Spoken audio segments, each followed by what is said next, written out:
The day has finally surrendered its hold on you. For the last 16 hours, you have been a participant in the great, frantic race of the present moment. You have lived by the rhythm of the clock, that relentless, circular machine that chops your life into seconds, minutes, and hours. You have answered the summons of the alarm. You have chased the deadlines that hover on the horizon like storm clouds.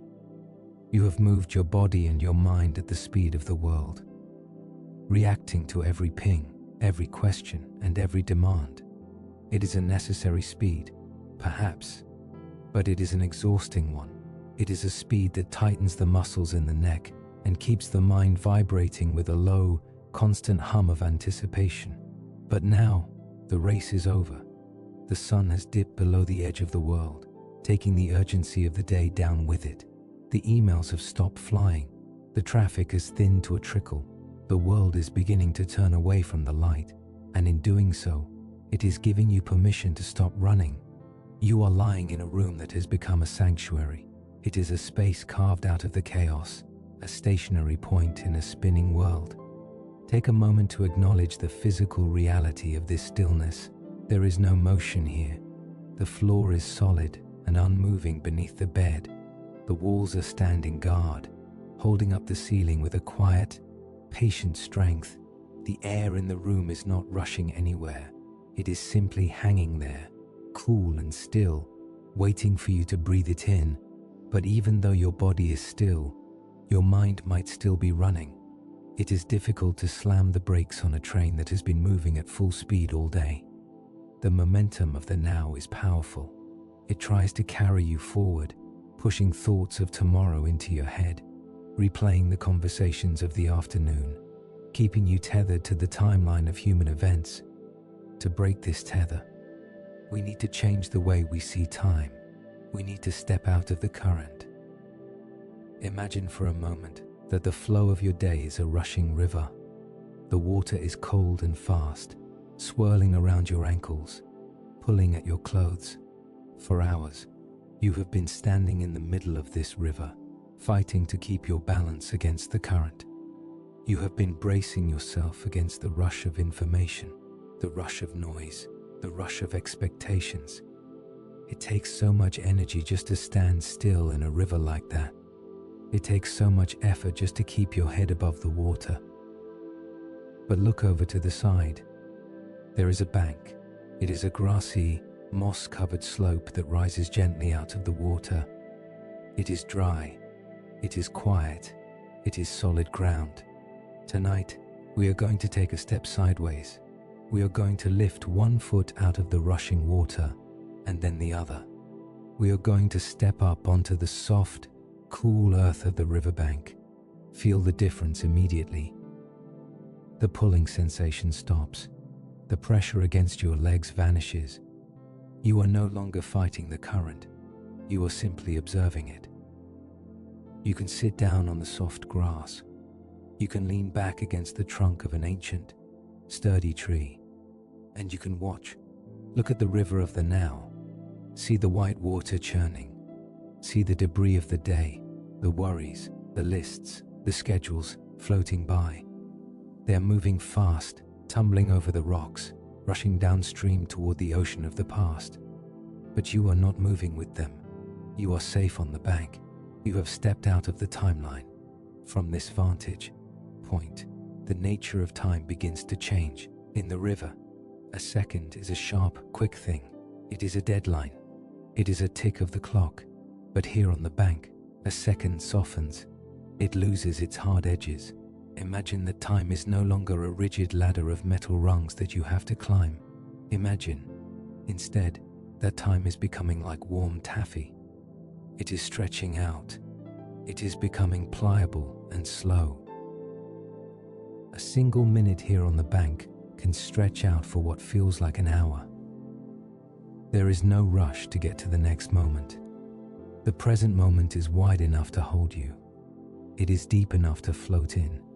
You can take a breath, and that breath can last for a long, long time. The urgency evaporates because there is nowhere else you need to be. You have already arrived at the destination. which is simply here. As you settle into this new rhythm, pay attention to your internal metronome. We all have one. It is the invisible beat that drives our thoughts and our heartbeat. During the day, your metronome was set to allegro, fast, brisk, energetic. It was clicking away at 100 beats per minute to keep you in sync with the world. But now, we are going to reach into the chest, locate that small, ticking machine, and slide the weight down the pendulum. We are going to slow the rhythm down. Andante, adagio, lento. Feel the space between the beats getting wider. Tick, tick, tock. There is a luxury in that pause. There is a silence in that gap. That is where the rest lives. It lives in the empty spaces between the seconds. Let the world outside your window continue its frantic pace if it must. In fact, let us imagine that the world outside is speeding up. Imagine a time-lapse video of the city or the street outside. The cars become streaks of red and white light, zipping by in milliseconds. The clouds overhead swirl and vanish in seconds. The moon arcs across the sky in a single breath. The seasons change in the blink of an eye. Green leaves turning to gold, turning to white snow, turning back to green. The world of human affairs is spinning faster and faster, blurring into a grey hum of activity. But as the outside world speeds up, your room stays perfectly locked in the slow lane.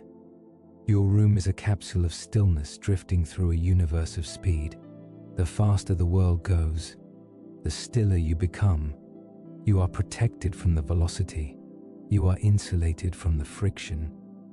This is the beginning of deep time. Deep time is the time scale of the rocks. It is the time scale of the mountains. It is the time scale of the stars. To a mountain, a human life is just a single flash of lightning, bright, brief, and gone. To a star, the entire history of our civilization is just a momentary flicker. We spent so much of our lives trapped in surface time, the shallow, choppy waves at the top of the ocean. We worry about being 5 minutes late. We worry about the meeting next Tuesday. We worry about the 5-year plan. But tonight, we are going to sink down beneath the waves. We are going to descend into the crushing, calm, heavy depths of the ocean, where the water moves in slow, massive currents that take 1,000 years to circle the globe. Down here in the deep, the concept of a schedule is laughable. The universe does not have a calendar. The galaxy does not have a to-do list. The cosmos simply is. It unfolds, it blooms, it fades. It does not rush to get to the end of the universe, because it knows that the journey is the only thing that matters. By slowing your own mind down, you are syncing yourself up with this cosmic reality. You are tuning your radio to the frequency of the bedrock. You are telling your body that it is okay to operate on geologic time tonight. You can be as slow as a glacier. You can be as patient as a stone. Think of the timeline of your life as a single page in a very, very thick book. You have been reading that page all day, obsessing over every word, analyzing every sentence, trying to make sure the grammar is perfect. You have been squinting at the fine print, trying to decipher the meaning of every tiny event. But now, you can stop reading. You can lift your head. You can close the book on the story of today. The ink is dry. The words are written. There is nothing more to edit. You can lay the book down on the bedside table. Tonight, we are going to open a different book. This is the book of the universe. It is a heavy volume, bound in the leather of the void, written in the ink of starlight. The pages are vast and dark. The chapters are billions of years long. In this story, there are no deadlines. There are no sudden alarms. There is only a long, slow, majestic arc of cause and effect. We are going to turn to the final chapter of this book. It is a chapter that hasn't been written yet, a chapter that takes place so far in the future that our minds can barely comprehend the distance. It is the chapter called the end of time. Usually, when we hear the phrase the end, we feel a pang of sadness. We are conditioned to fear the end of things. We want the party to last forever. We want the summer to never end. We want the music to keep playing. But think about the relief of an ending. Think of the feeling of finishing a long, difficult project. Think of the feeling of reaching the finish line of a marathon. Think of the feeling of the credits rolling after a beautiful movie. There is a specific kind of peace that only comes when things are finished. There is a specific kind of quiet that only descends when the noise has stopped. The universe is heading towards such a peace. It is not crashing. It is not failing. It is simply unwinding, like a clock that has been wound up tight at the beginning of time. The springs are slowly loosening. The tension is slowly releasing. The energy is spreading out. We are currently living in the wound-up phase, the phase of high tension and high energy. But the future, the deep, deep future, is the phase of relaxation. It is the phase of the great unwinding. Tonight, we will act as travelers to that future. We will use your imagination as a vessel to sail forward along the river of time. We will leave the turbulent rapids of the present behind. We will float past the near future, past the next 1,000 years, past the next 1,000,000 years. We will keep sailing until the river widens and slows, until the water becomes as smooth as glass, until we reach the quiet, still delta at the end of all things. This journey is not an escape from reality. It is a return to a deeper reality. The noise of your life is just a temporary fluctuation. The stillness is the eternal truth. By going there in your mind, you are reminding your body of what it feels like to be truly at rest. You are reminding your nervous system that it does not always have to be on high alert. You can let down your guard. You can take off the armor.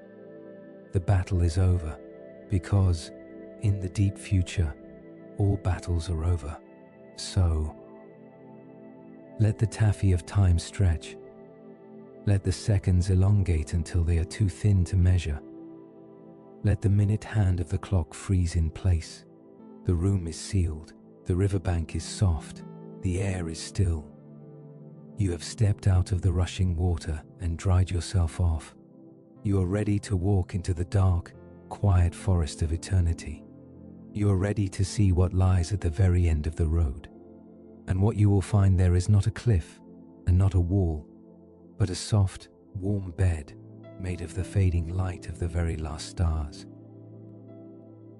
We are going to accelerate now. We are going to press the fast-forward button on the universe. We will watch the empires of man turn to dust, and the mountains of earth wear down to sand, and the oceans evaporate into the sky. We will watch the sun grow bright and then dim. We will watch the stars dance and drift. It will happen fast, a blur of motion, so that we can reach the stillness on the other side. Hold on to the stillness of your room as the anchor. The room stays. You stay. But the time outside is about to fly. We are leaving the era of the now. We are setting our coordinates for the era of the end. The clock is unwinding. The journey has begun. We are now seated in the comfortable chair of your imagination, safe behind the glass of the present moment. The room is still, the air is calm, but outside the window of your mind, the timeline is about to begin its rapid acceleration. We are going to watch the history of the universe play out like a film reel, spinning faster and faster, blurring the frames until the motion becomes a smooth, flowing stream of light. We are currently living in what astronomers call the stelliferous era. It is a fancy name that simply means the era of stars. It is the time of light. It is the time of energy. If you were to compare the lifespan of the universe to a single day in a bustling city, We are currently living at 6 p.m. It is the height of rush hour. The streets are gridlocked with traffic. The skyscrapers are ablaze with light. Every office window glowing. The neon signs are flashing their frantic messages. The sidewalks are crowded with pedestrians. The air is filled with the noise of horns, sirens, and conversation. It is a time of maximum activity. When we look up at the night sky tonight, we are seeing this rush hour. We see thousands of stars burning with furious intensity. We see nebulae, great clouds of gas, glowing like construction sites where new stars are being hammered into existence. We see galaxies colliding and merging like busy intersections. It feels permanent to us because our lives are so short. We think this brightness is the default state of the cosmos. We think the universe is supposed to be this loud, this bright, and this busy, but it is not. This era of starlight is just a brief, passing phase. It is the evening rush before the long, quiet night. The universe is not designed to be a permanent fireworks display. It is designed to burn through its fuel and then settle down. So, let us press the fast forward button. Let us grip the dial of time and turn it to the right. The years begin to tick by, not one by one, but in bundles of millions. Breathe in, and 1,000,000 years pass. Breathe out, and another 1,000,000 years slip away. The first thing you notice as the speed increases is the movement of the stars. We tend to think of the constellations as fixed paintings. Orion the Hunter, the Great Bear, the Southern Cross. We use them to navigate. We tell stories about them. But in deep time, the constellations are not statues, they are dancers. As we accelerate, you see the stars of Orion drift apart. The belt unbuckles, the sword floats away, the shape dissolves like a cloud in the wind. The Great Bear stretches and breaks. The stars are traveling through the galaxy at thousands of miles per hour, and now that we have sped up time, we can see their true trajectories. They are swarming. The night sky becomes a fluid thing, a river of diamonds flowing in complex, swirling currents. There is no permanence in the patterns. The fixed stars are just ships passing in the night, briefly forming a shape before sailing on. This realization loosens your grip on the now. If the constellations themselves are temporary, then surely your worries are even more fleeting. If the shape of the sky can change in a breath, then the problems of your day are just dust motes dancing in a beam of light. Watch the stars dance. It is a beautiful, chaotic ballet. But as we keep watching, as we skip forward by tens of millions of years with every heartbeat, the color of the city begins to change. In a city at night, the brightest lights are often the most temporary. The flashing strobe lights of a club, the bright white headlights of passing cars, the fireworks over the stadium. These are intense, but they do not last. The same is true for the stars. The biggest, brightest stars in our universe are the blue giants. They are massive, hot, and incredibly bright. They are the celebrities of the galaxy. They burn their fuel with a reckless, desperate hunger. They live fast, and they die young. As we watch the time-lapse of the galaxy, we see these blue stars popping like camera flashes. Flash, a supernova. Flash, another one. They light up the dark for a moment, outshining everything else, and then they are gone. They burn themselves out. They exhaust their energy. This is the universe turning off the high beams. It is the city slowly powering down the neon signs. As the eons roll by, fewer and fewer new stars are born to replace them. The construction sites of the nebulae run out of gas. The great clouds of dust are used up. The baby boom of the universe comes to an end. The fireworks display has finished its grand finale, and now the smoke is clearing. The sky is no longer studded with those piercing, aggressive blue-white diamonds. The harsh glare is fading. The intensity is dialing down. What remains are the amber lights, the red lights. In a city, After the office buildings go dark and the traffic dies down, the only things left are the street lamps, those steady, sodium vapor lights that cast a warm, orange glow on the empty sidewalks. They are not flashy, they don't blink, they just hum with a low, reliable persistence. In the galaxy, these are the red dwarfs. These are the small, efficient stars that burn their fuel very, very slowly. As the blue giants leave the party, the red dwarfs are revealed. The overall color of the universe shifts. It moves from a stark, high-contrast black and white to a softer, warmer, dimmer red. It is like walking into a room where someone has installed a dimmer switch. At first, the lights are blazing at 100%. It is bright enough to read, bright enough to work, bright enough to see every flaw in the carpet. But then, a hand slowly slides the switch down.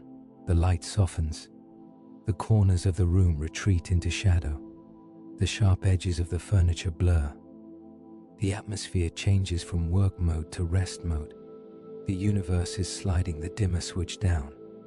It is transitioning from the stelliferous era to the era of the red. Feel the relief of this dimming. Bright light is stimulating. It demands attention. It wakes up the brain. Darkness, or low light, is permissive. It allows the brain to wind down. By visualizing the universe growing darker, you are giving your own mind a cue to dim its own lights. You are watching the cosmic office building empty out. The workers have gone home. The computers are powered down. The janitors are turning off the hallway lights. Floor by floor, click, click, click. Whole clusters of stars flicker and fade. Whole spiral arms of the galaxy grow quiet. We are now hundreds of billions of years in the future. The rush hour is a distant memory. The gridlock is gone. If you were to look at the traffic of the universe now, you would see miles and miles of empty road between the cars. The stars have drifted apart. The expansion of the universe has stretched the space between them. The sky is no longer a clutter of light. It is a spacious, elegant expanse of black, punctuated by the occasional, lonely, steady red dot. There is a profound sense of privacy in this future. In the current era, the universe feels crowded, but in the accelerating future, the universe feels vast and open. It is like the difference between a crowded subway car and a solitary walk on a beach at midnight. The crowding is over, the noise is over, the universe has exhaled. Think of a party that has gone on for too long. At the beginning, the noise and the music and the people are exciting, but after a few hours, you start to feel tired. You start to crave the silence of your own bed. You watch the guests leaving one by one. You say your goodbyes. And finally, the last guest closes the door behind them. You lock the deadbolt. You turn off the stereo. You stand in the center of the quiet living room. The ringing in your ears fades. The silence rushes back in to fill the space. That moment, that specific moment of reclaiming your peace, is where the universe is heading. We are watching the guests of the universe leave. The asteroids, the comets, the hot gas, the bright stars. They are all filing out the door. They are all finishing their stories. And as they leave, the room of space gets bigger. It gets quieter. It gets cleaner. The mess of creation is being tidied up by the broom of entropy. Entropy is often described as disorder, but in this context, we can think of it as spreading out. It is the tendency of energy to find a comfortable place to rest.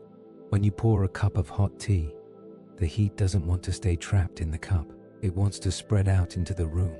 It wants to share its warmth with the air until everything is the same comfortable temperature. The stars are just hot cups of tea in a cold room.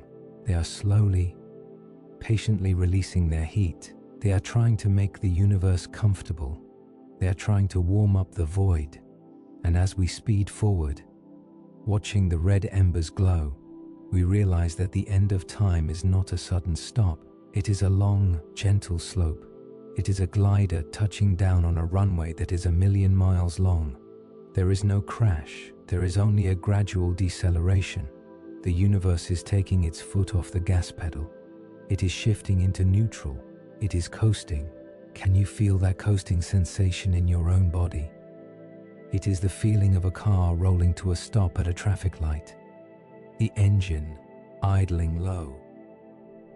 It is the feeling of a bicycle wheel spinning freely after you stop pedaling. The momentum carries you, but the effort is gone. You are no longer generating force. You are just riding the energy that is already there. The universe is coasting into the dark. The city of stars is now fast asleep. It is 3:00 a.m. in the cosmos. The only lights left are the security lights, the quiet sentinels that mark the streets. The activity has ceased. The ambition has ceased. There is nothing left to build, nothing left to conquer, nothing left to burn. There is only existence. The universe has entered the state of simply being. This is a state that we, as productive humans, often struggle to reach. We feel that if we are not burning fuel, we are useless. We feel that if we are not shining brightly, we are invisible. But the universe teaches us that the bright phase is just the beginning. The mature phase, the long, wise, quiet phase, is the phase of the low light. It is the phase of the red dwarf. It is the phase of rest. As we reach the end of this acceleration, the blur of motion slows down. We have skipped past the youth of the universe. We have skipped past the middle age. We have arrived at the beginning of the long cosmic autumn. The pace settles. The frenetic vibration of the stelliferous era is gone, replaced by a low, slow, rhythmic thrum. It is the heartbeat of a hibernating bear. It is the breathing of a sleeping ocean.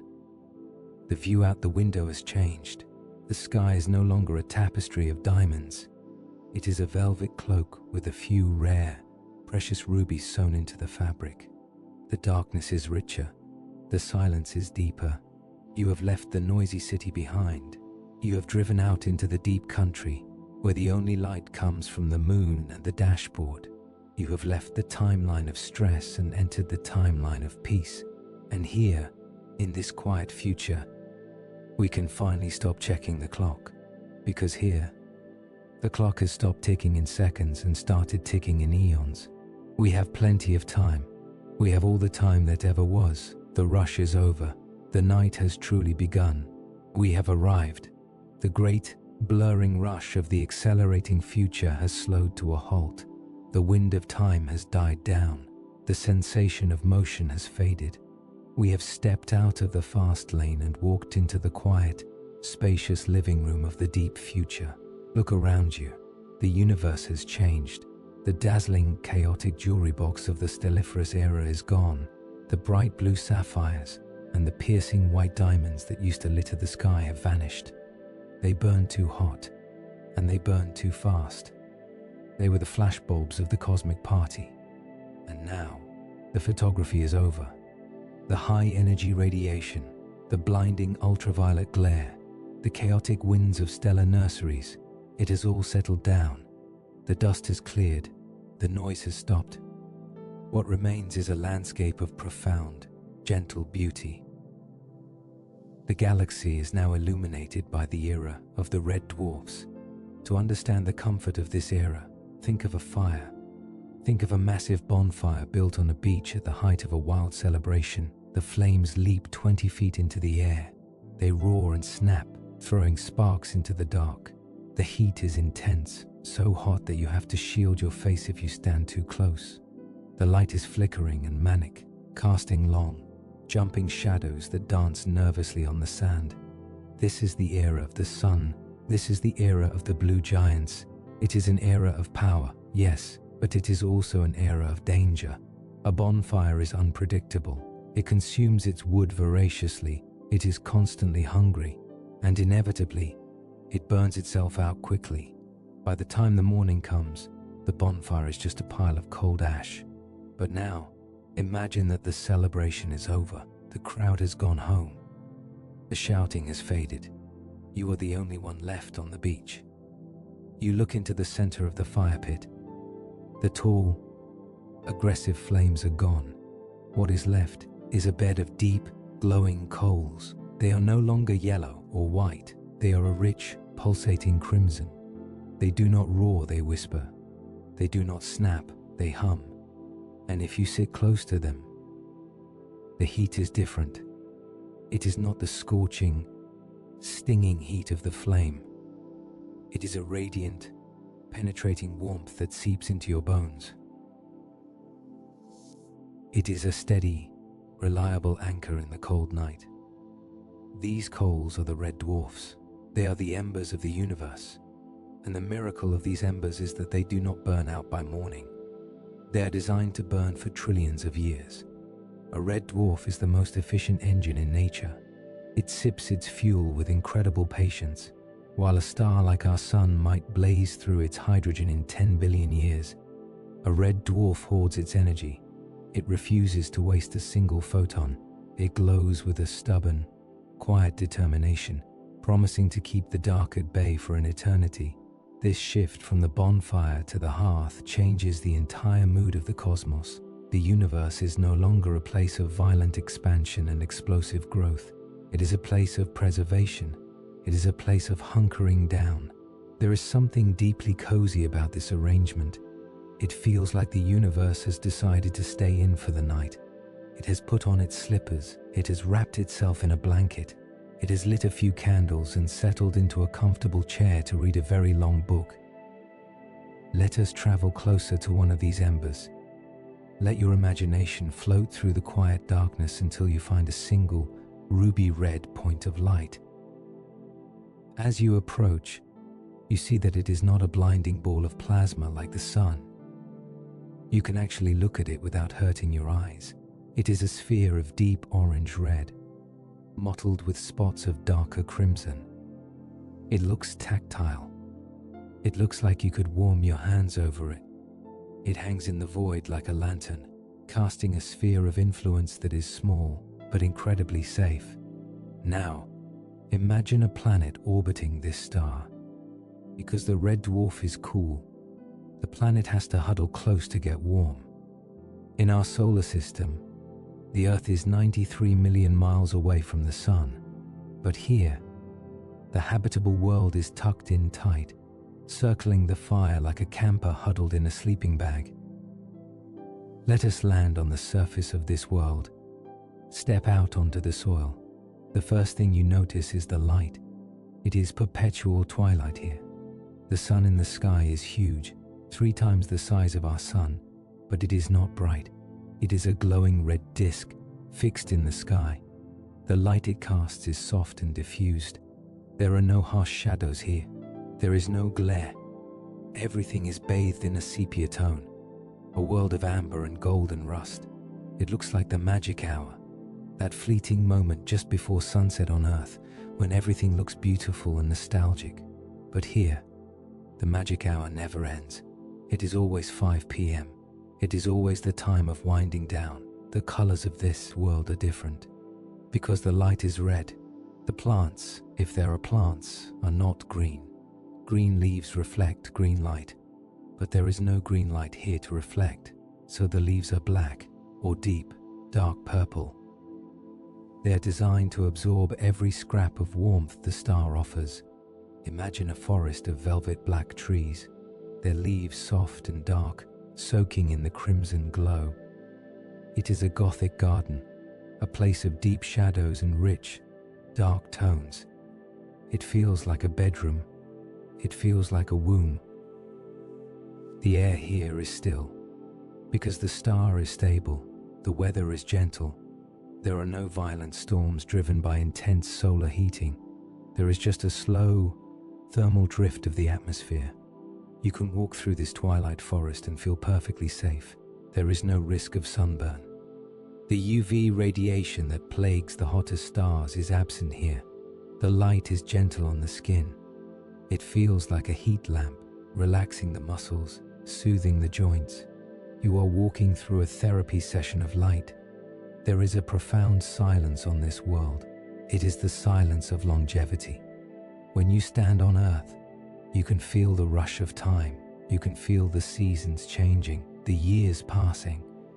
But here, the star in the sky will not change for 1 trillion years. If you were to come back in 1 billion years, it would look exactly the same. This stability creates a sense of deep, unshakable peace. The anxiety of running out of time does not exist here. The clock has been broken. The hourglass has been laid on its side. We often think of the sun-like stars, the yellow dwarfs, as the normal stars. But in reality, we are the odd ones. We are the rare, flashy exceptions. The red dwarfs are the true citizens of the universe.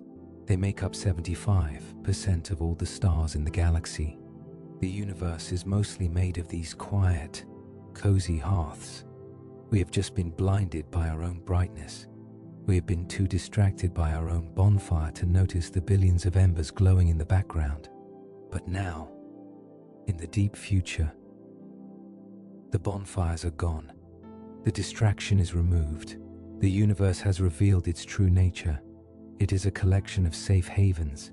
It is a vast dark room dotted with billions of nightlights. Think of the psychological comfort of a nightlight. When you are a child, the darkness can be scary. It feels empty. It feels full of monsters. But if you plug a small, orange light into the wall, the room changes. The darkness is pushed back just enough. The familiar shapes of the room are revealed. You know where you are. You know you are safe. The red dwarfs are the nightlights of the cosmos. The universe has left them on for us. It knows that the dark is coming. So it has prepared 1 billion little lanterns to keep us company. It has ensured that we will never be truly in the dark. There is a sense of intimacy in this era. In the era of the sun, the light is broadcast to the whole world. It is public. It illuminates everything equally. But the light of a red dwarf is private. It only illuminates the things that are close to it. It creates a small circle of visibility in a vast ocean of black. If you were living on that Twilight planet, your world would feel small and contained. You wouldn't be worried about what was happening in the next galaxy. You wouldn't be worried about the distant quasars. You would just be concerned with your own little patch of warmth. This is the cozy isolation. It is the feeling of being in a cabin in the woods during a snowstorm. The wind is howling outside. The snow is piling up against the windows. The world is cold and white and hostile. But inside the cabin, there is a fire, there is a rug, there is a cup of tea. The contrast between the cold outside and the warmth inside makes the warmth feel sweeter. It makes the safety feel more tangible. The red dwarf is the fire in the cabin. The expanding, cooling universe is the snowstorm. We are safe inside. Let yourself sink into the feeling of that cabin. Imagine you are sitting by the window of that world, looking out at the black trees and the red sky. You are wrapped in a heavy blanket. You are holding a warm mug. The fire in the hearth is glowing with the same color as the sun in the sky. There is a harmony between the inside and the outside. You are hidden away. No one can find you here. The universe is too big, and you are too small, and the light is too dim. You are camouflaged by the comfort. The stress of being visible is gone. In the bright air of the past, we were always exposed. We were always on display. But here, in the dim light, we can relax. We can take off the mask. We can stop performing. The low light is forgiving. It hides the dust. It hides the flaws. It softens the edges of reality. It allows us to be imperfect. This is the era of the introvert. The extroverted universe, the universe of explosions and collisions and brightness, has retired. The introverted universe, the universe of quiet reading and tea and soft lighting, has taken over. And it will last for a very, very long time. Consider the timescale again. 1 trillion years. It is a number so big it sounds like a lullaby. It is a number that wraps around you and protects you. To a red dwarf, the entire history of human civilization, from the pyramids to the skyscrapers, is less than a blink. It is less than a breath. These stars are the ancient sages of the sky. They have seen everything. They have watched the blue giants rise and fall like mayflies. They have watched the galaxies collide and merge, and through it all, they have just kept glowing. They have kept their promise. They have kept the fire lit. There is a deep reliability in that, in a life filled with change, in a world where things break and fade and end. The red dwarf is a symbol of endurance. It is a promise that warmth is not a temporary accident. Warmth is a long-term plan. The universe intends to stay warm for a long, long time. So, as you lie in your bed, imagine that your room is lit by the glow of a red dwarf. Imagine the light is not the harsh blue-white of a street lamp, but the soft, deep amber of an ember. It is a light that makes your eyelids feel heavy. It is a light that signals to your brain that the day is done. The bonfire of the now has burned down. The flames of your anxiety have licked the air and vanished. What is left in your mind are the coals, the glowing, safe, steady coals of your own existence. You can warm your hands over these coals. You can rest your eyes on them. They are not going anywhere. You don't need to add more wood to the fire. You don't need to poke it or stir it. It will burn on its own. You can trust the ember. You can trust the warmth. The universe has tidied up the party. It has swept away the confetti. It has put away the loudspeakers. It has turned down the lights. It has created a billion little sanctuaries of red light, scattered across the dark like candles in a cathedral. And it has invited you to step into one of them, to close the door and to rest. We are safe here, in the era of the red dwarfs. We are safe in the twilight. But even this safety is part of a larger, slower movement. As we sit by our hearth, the house itself is getting bigger. The walls are moving outwards. The other houses in the village are drifting away. The universe is expanding, and in doing so, it is creating even more privacy. It is creating even more silence. In the next stage of our journey, we will watch the other galaxies drift over the horizon. We will watch the neighbors move away, leaving us with the ultimate luxury, an entire galaxy to ourselves. The cozy isolation of the star is about to become the majestic isolation of the galaxy. But for now, just stay by the fire, watch the red glow, feel the warmth on your face, and let the trillions of years stretch out before you like a soft, red carpet leading you into sleep, while we sit by the warm, steady fire of our red dwarf, enjoying the cozy twilight of the local neighborhood. The wider universe is doing something remarkable. It is making more room for us. It is expanding. We often think of the ground beneath our feet as solid and fixed. We think of the distance between cities as a permanent number. But on the grandest scale, space itself is not static. It is stretching. It is growing. It is breathing out. Imagine a sheet of rubber being pulled from all sides, slowly, relentlessly, forever. Every inch of empty space is generating more empty space. The canvas of the cosmos is getting bigger every second. This expansion is the engine of the next great era, the great galactic dimming. To understand the peace of this era, we must change our mental map. We must stop thinking of the universe as a crowded web of galaxies, all tangled together. Instead, imagine that our galaxy, the Milky Way, along with its nearest neighbors, is a single, beautiful island. It is a lush, tropical island floating in the middle of a limitless ocean. The island is teeming with life and light. It has its own forests of stars, its own rivers of dust, its own beaches of glowing gas. It is a self-contained paradise. In the past, or even in the now, this ocean was full of other islands. If you stood on the beach of our galaxy and looked out across the water, you could see them.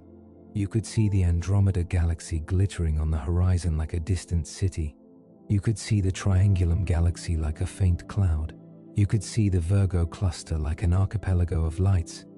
The ocean was busy. There was a sense of traffic. There was a sense that we were part of a massive, crowded archipelago where islands were constantly bumping into each other, merging and trading tides. It was a time of connection, but also a time of chaos. But the ocean is growing. The water between the islands is expanding. The currents of space are carrying the other islands away from us. It is not a violent departure. They are not fleeing. They are simply drifting. Picture yourself standing on the highest peak of our galactic island. Looking out at the horizon, you see a distant island, a spiral of light, slowly moving further and further away. It gets smaller, it gets fainter, it becomes a smudge, it becomes a dot, and then, finally, it slips over the curve of the world. It vanishes. It has drifted beyond the horizon of visibility. The light it sends out can no longer reach us because the ocean is expanding faster than the ship of light can sail. This is happening to every single island in the sky. One by one, the neighbors are drifting away. The clusters are disbanding. The superclusters are dissolving. The universe is undergoing a great sorting. It is separating the galaxies into their own private, unreachable pockets of space. At first, this might sound lonely. We are social creatures. We are used to having neighbors. We are used to seeing lights in the windows of the house across the street. But think of the profound tranquility that comes with true isolation. Think of the peace of a private island when the last ship sails over the horizon and the last speck of land disappears from view. You are left with a 360-degree view of the open ocean. The water is smooth and blue. The sky is clear. There is no one to interrupt you. There is no one to invade you. There is no one to make noise. You have the entire world to yourself. This is the future of our galaxy. We are destined to become an island universe in this deep future. If an astronomer were to look through a telescope, they would see something very different from what we see today. Today, we see a universe filled with billions of other galaxies. We see a chaotic, messy, crowded cosmos. But the astronomer of the future will look up and see nothing. They will see only the stars of our own galaxy. They will look past the edge of the Milky Way and see only endless, perfect, velvet black. They will not know that other galaxies ever existed. The history of the crowded universe will be a myth, a story told by the ancestors. To them, the universe will be simple. It will be tidy. It will be us and the void. There is a tremendous luxury in this simplicity.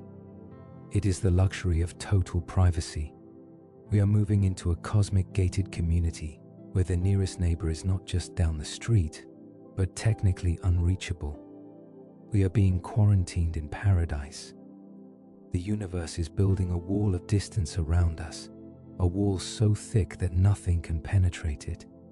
No radiation from a distant explosion can reach us. No gravity from a wandering cluster can disturb our orbit. We are being placed in a display case of absolute safety. This solitude changes the feeling of the night sky. Currently, the sky feels busy with the knowledge of what is out there. We know there are monsters in the deep, quasars, blazars, colliding black holes. We know the universe is a violent place, but in the era of the great dimming, the sky becomes a blank canvas of peace. The external threats have been deleted. The horizon has been scrubbed clean. When you look up, you are seeing a closed system. You are seeing a family gathering where the doors have been locked and the curtains drawn. The outside world has ceased to matter because the outside world has ceased to be visible. Imagine the silence of that view, a sky with no background noise. Today, Astronomers can hear the hum of the Big Bang, the cosmic microwave background radiation that hisses from every direction. It is the static of creation, but as the universe expands, that static is being stretched out, it is being muted. The hiss is fading into a silence so deep it is almost a physical weight. The future sky is a soundproof room. It is a recording studio where the on-air light has been turned off forever. This is the ultimate environment for rest. When we try to sleep, we often close the door to our bedroom. We pull the shades. We wear an eye mask. We try to block out the world. We try to shrink our reality down to the size of the bed. The universe is doing this for us on a massive scale. It is closing the door to the galaxy. It is pulling the shades of the event horizon. It is creating a sensory deprivation tank for our civilization. It is saying, you do not need to worry about the rest of creation. Focus on here, focus on now, focus on the warmth of your own red dwarf. Let us return to that feeling of the drift. Imagine you are lying on a raft in that calm ocean. You watch the other rafts drifting away. You might feel a pang of nostalgia as they go, a faint wave of goodbye to the Andromeda galaxy, a whisper of farewell to the Virgo cluster. But as they disappear, you notice how the water around you seems to calm down. The wake from their ships is gone. The chop from their movement is gone. The ocean becomes glass. The water becomes a mirror reflecting the few stars you have left. The feeling is one of release. We spend so much energy trying to connect, trying to reach out, trying to bridge the gap. But there comes a time when the gap is too wide to bridge, and in that moment, you can stop trying. You can stop straining your eyes to see the distant shore. You can relax your vision. You can bring your focus back to the center. There is a relief in accepting that the world has gotten smaller. There is a relief in knowing that your circle of concern has shrunk to the things you can actually touch. In this drifting island era, the concept of foreign disappears. There is no foreign land. There is only home. Everything you can see in the sky is part of your home. Every star is a cousin. Every planet is a sibling.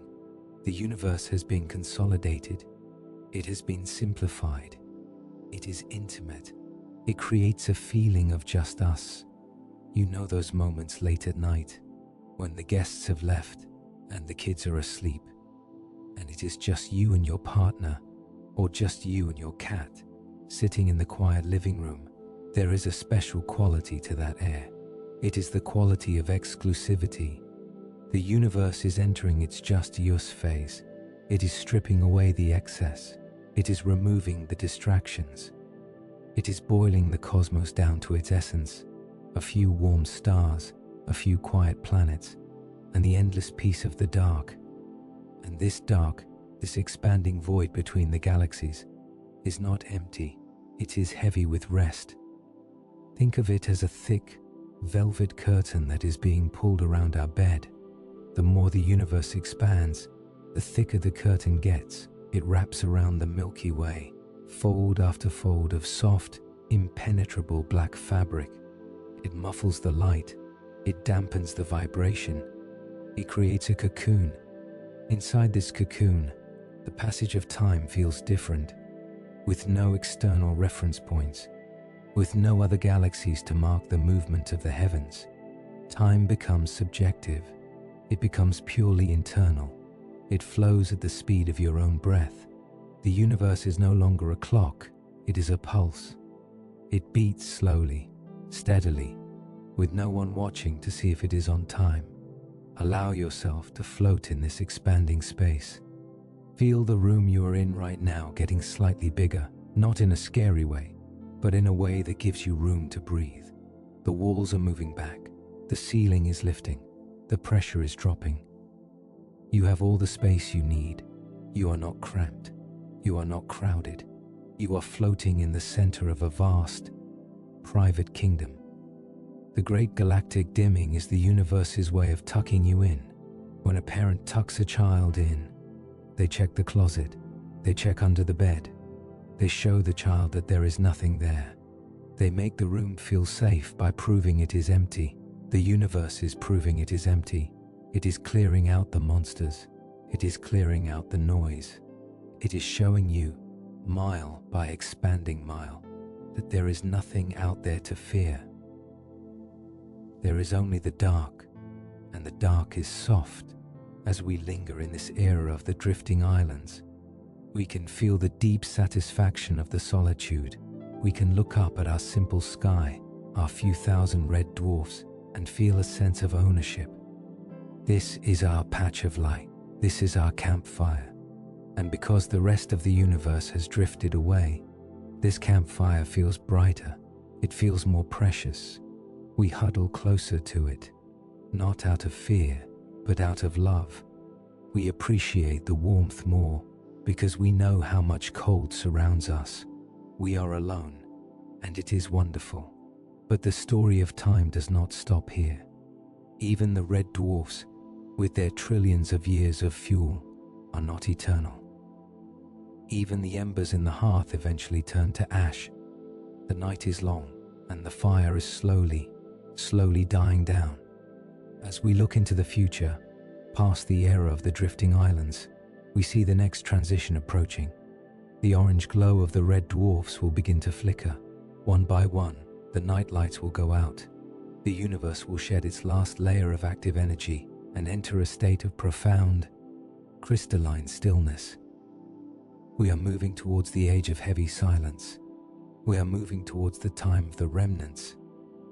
The fire is ending, but something beautiful is left behind in the ashes.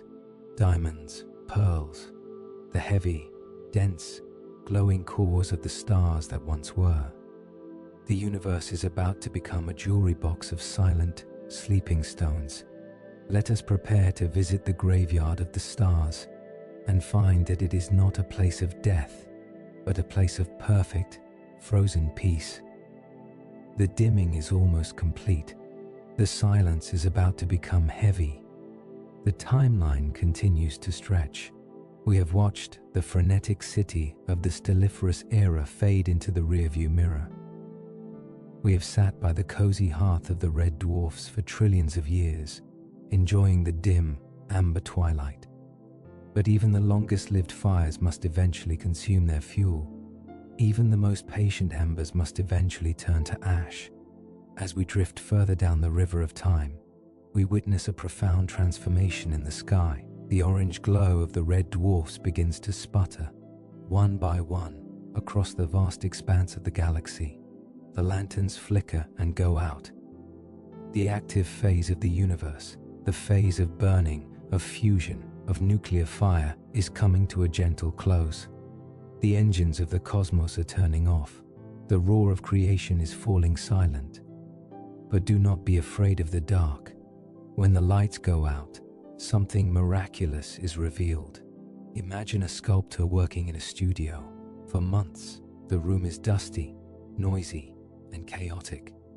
There are chips of stone flying everywhere. There is the sound of the hammer and the chisel. But then, the work is done. The sculptor puts down the tools, the dust settles, the noise stops. And there, standing in the center of the quiet room, is the finished statue. It is smooth, hard, and permanent. It no longer needs to be worked on. It just needs to be admired. The universe has finished its sculpting. The stars have finished their work. And what they leave behind are not corpses, but masterpieces. We are entering the era of the remnants. We are opening the lid of the cosmic jewel box as the gas layers of the stars drift away, floating off into the void like colorful, ghostly veils. They reveal the cores that have been hiding inside all along. These cores are the white dwarfs, and they are the most beautiful objects in the history of time. To understand a white dwarf, you have to change your sense of scale. A normal star is huge, a billowing ball of gas that constantly fights against its own weight. But a white dwarf is small. It has collapsed down. It has squeezed all of its mass, all of its history, and all of its power into a sphere the size of the Earth. Imagine the sun shrinking down until it fits inside your pocket. Imagine the gravity of a star packed into a gemstone. That is a white dwarf. It is no longer a cloud of gas. It is a solid object. It is a crystal. Science tells us that the carbon inside these stars, under the crushing weight of gravity, turns into a lattice. It turns into diamond. The sky of the future is not filled with fires. It is filled with diamonds. Trillions of Earth-sized diamonds, floating in the dark, spinning slowly, radiating a soft, white, ghostly light. Let us float close to one of these jewels. As we approach, we feel a different kind of presence. A living star feels volatile. It feels like a storm, but a white dwarf feels like a stone. It is heavy. It is calm. It is absolute. There are no solar flares here. There are no sunspots. There are no magnetic storms. The surface is perfectly smooth, a polished white plains that stretches for thousands of miles. It glows with a pure, clean light, not the angry yellow of a burning fire, but the soft, ethereal white of a heated stone. This light is not coming from new energy. The star is not burning anything anymore. It is simply remembering the heat it used to have. Think of a hot water bottle that you take into bed with you on a cold night. It isn't generating heat, it is holding it. It is slowly, gently releasing the warmth it stored up earlier. A white dwarf is the hot water bottle of the universe. It stored up the heat of 1 billion years of fusion. And now, in the quiet retirement of the cosmos, it is slowly breathing that heat back out into the cold.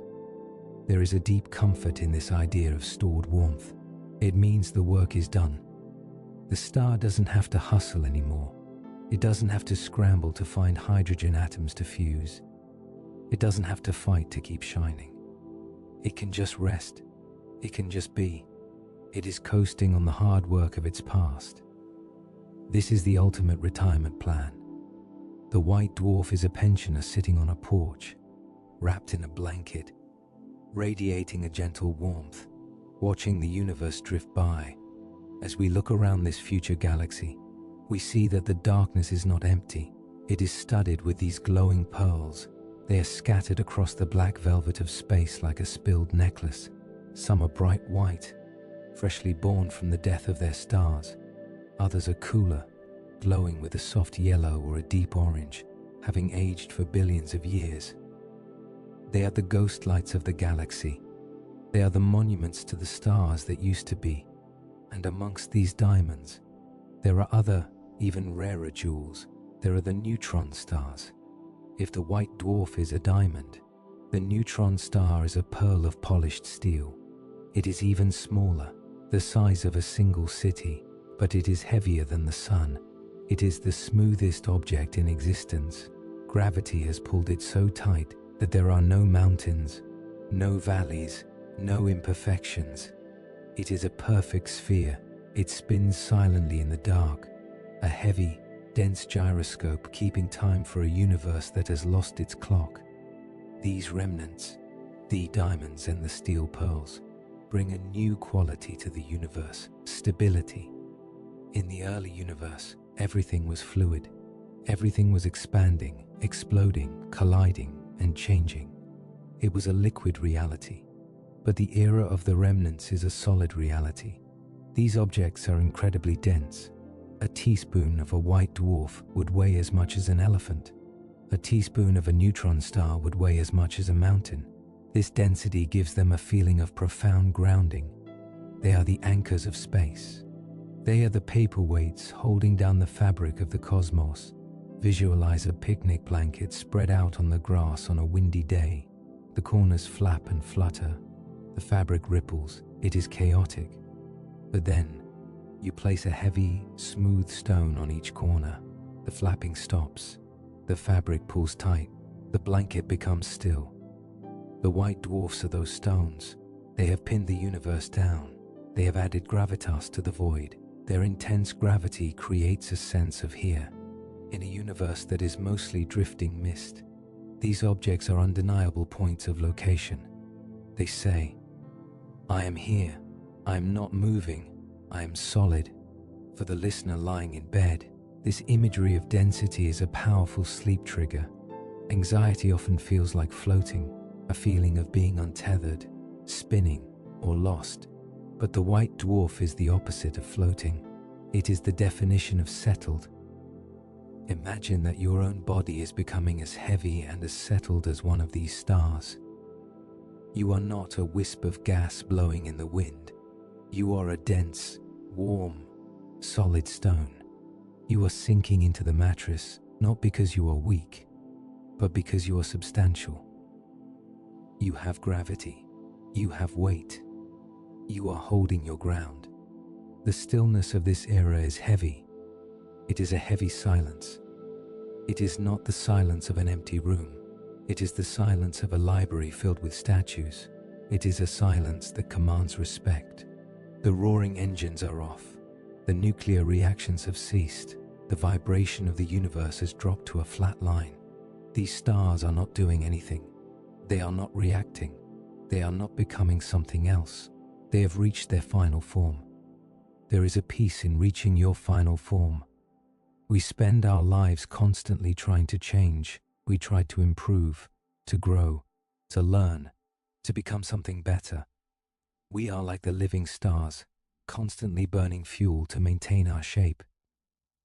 But the white dwarf is done changing. It has shed its outer layers. It has let go of the fluff, the gas, the atmosphere. It has stripped itself down to the core of who it is, and it has crystallized that core into something unbreakable. It has achieved perfection. It does not need to aspire to be anything else. It is a diamond, and a diamond is forever. Let us drift through this museum of the cosmos. We glide past a binary pair of white dwarfs, two glowing jewels dancing slowly around each other in the dark. They are like two old dancers waltzing in an empty ballroom, moving to a music that ended a long time ago. They are in no rush. They will circle each other for 1 trillion years, their gravity gently tugging, a silent embrace that lasts for an eternity. We glide past a solitary white dwarf, glowing with a faint, bluish hue. It is cooling, slowly, slowly. It is in no hurry to go dark. It knows that it has quadrillions of years to spend its heat. It is savoring the release. It is savoring the long exhale. The violent history of these stars is forgotten. The explosions that created them are ancient history. The chaos of their youth is just a whisper. All that remains is the peace of their old age. They are the elders of the sky. They are the wise ones who have stopped talking and started listening. They are listening to the silence of the expansion. As you visualize these glowing stones, feel the coolness of the imagery. We are leaving the era of fire. We are entering the era of crystal. Fire is hot, chaotic, and consuming. Crystal is cool, ordered, and preserving.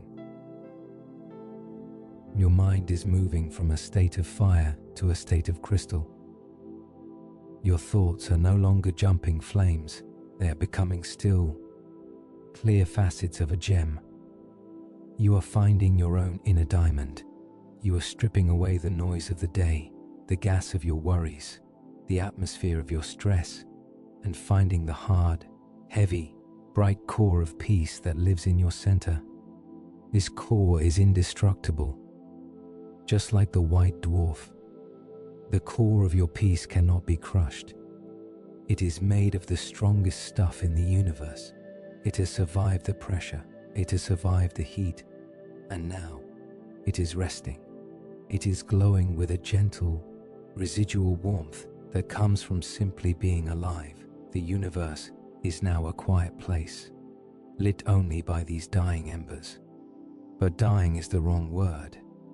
They are not dying, they are enduring. They are persisting. They are standing watch. They are the lanterns that will guide the universe through its longest night. They are the promise that even when the fire goes out, the warmth remains. Even when the activity stops, the value remains. A diamond in the dark is still a diamond. It does not need the sun to make it precious. It is precious because of what it is. You are precious because of what you are. You do not need to be active to be valuable. You do not need to be burning fuel to be worthy. You can just be a remnant. You can just be a resting thing, glowing in the dark, heavy and calm and beautiful. As we drift past the last of these great white stones, we begin to notice that the space between them is growing even wider.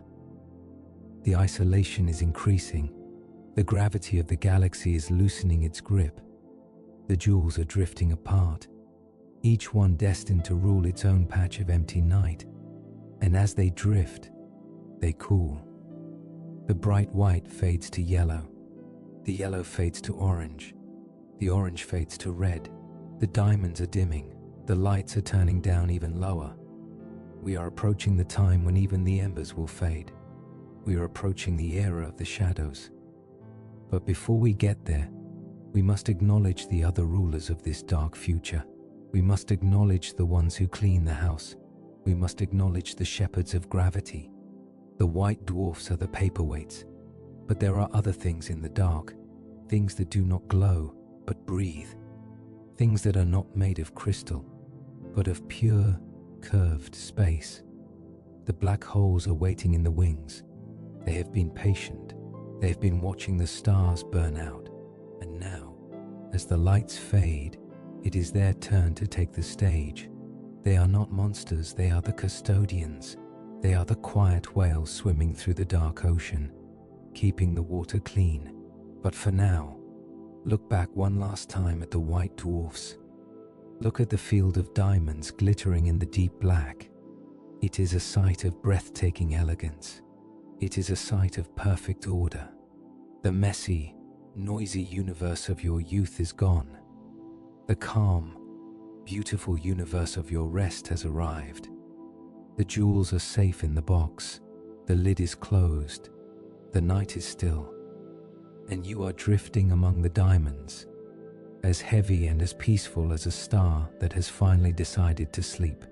The era of the remnants was a time of diamonds, a time when the universe was filled with the glittering, hard light of the cooling stars. But time is a river that flows endlessly toward the sea, and even diamonds eventually drift away in the current. As the eons roll on, as the years pile up into mountains of time so high they cannot be climbed, the white dwarfs begin to fade. They exhaust their heat.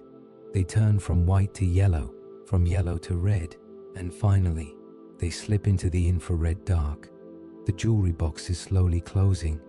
The lights are dimming down to the very last setting. The stage of the universe is becoming dark, vast, and quiet, but the stage is not empty.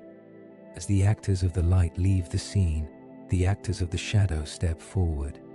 We are entering the black hole era. For so long we have been taught to fear these objects. The storytellers of the past called them monsters. They called them galactic drains. They painted pictures of violent, swirling vortexes that devoured everything in their path with a hungry, insatiable roar.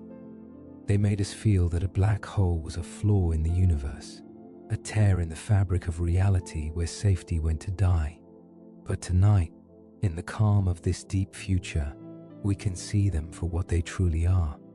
They are not monsters, they are the shepherds of gravity. They are the custodians of the cosmos. They are the gentle, silent giants who have been waiting patiently for the stars to finish their play, so that they can begin the work of tidying up. To understand the black hole era, we must change our metaphor. Do not think of a drain, think of a whale. Imagine a vast, deep ocean at night. The water is black and still, stretching for thousands of miles. Swimming through this ocean are great, silent leviathans.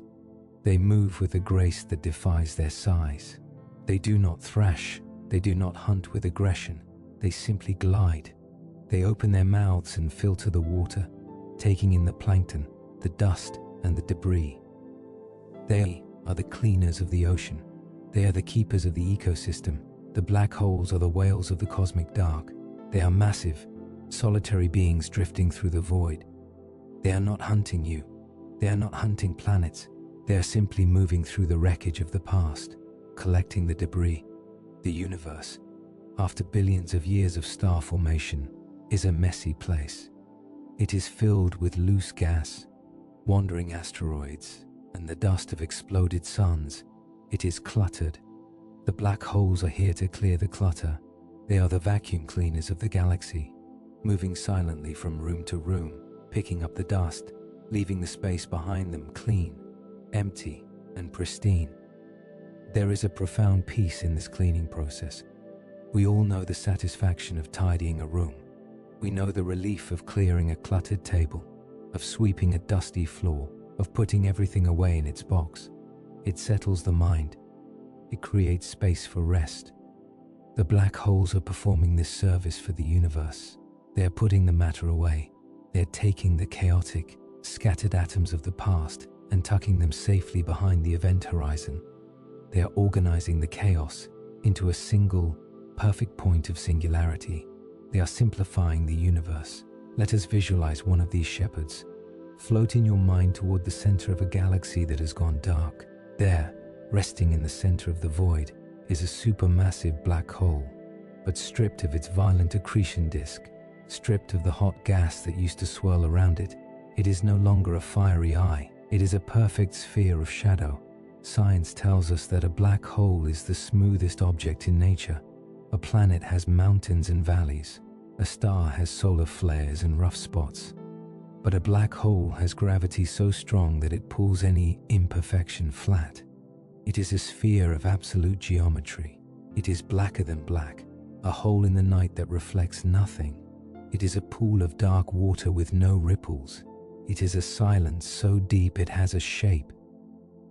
There is something soothing about a perfect circle. It is a shape with no beginning and no end. It is a shape of wholeness. When you look at this sphere of shadow, you are looking at the ultimate period at the end of the sentence. It is a full stop. It says, the story stops here. The energy stops here. The motion stops here.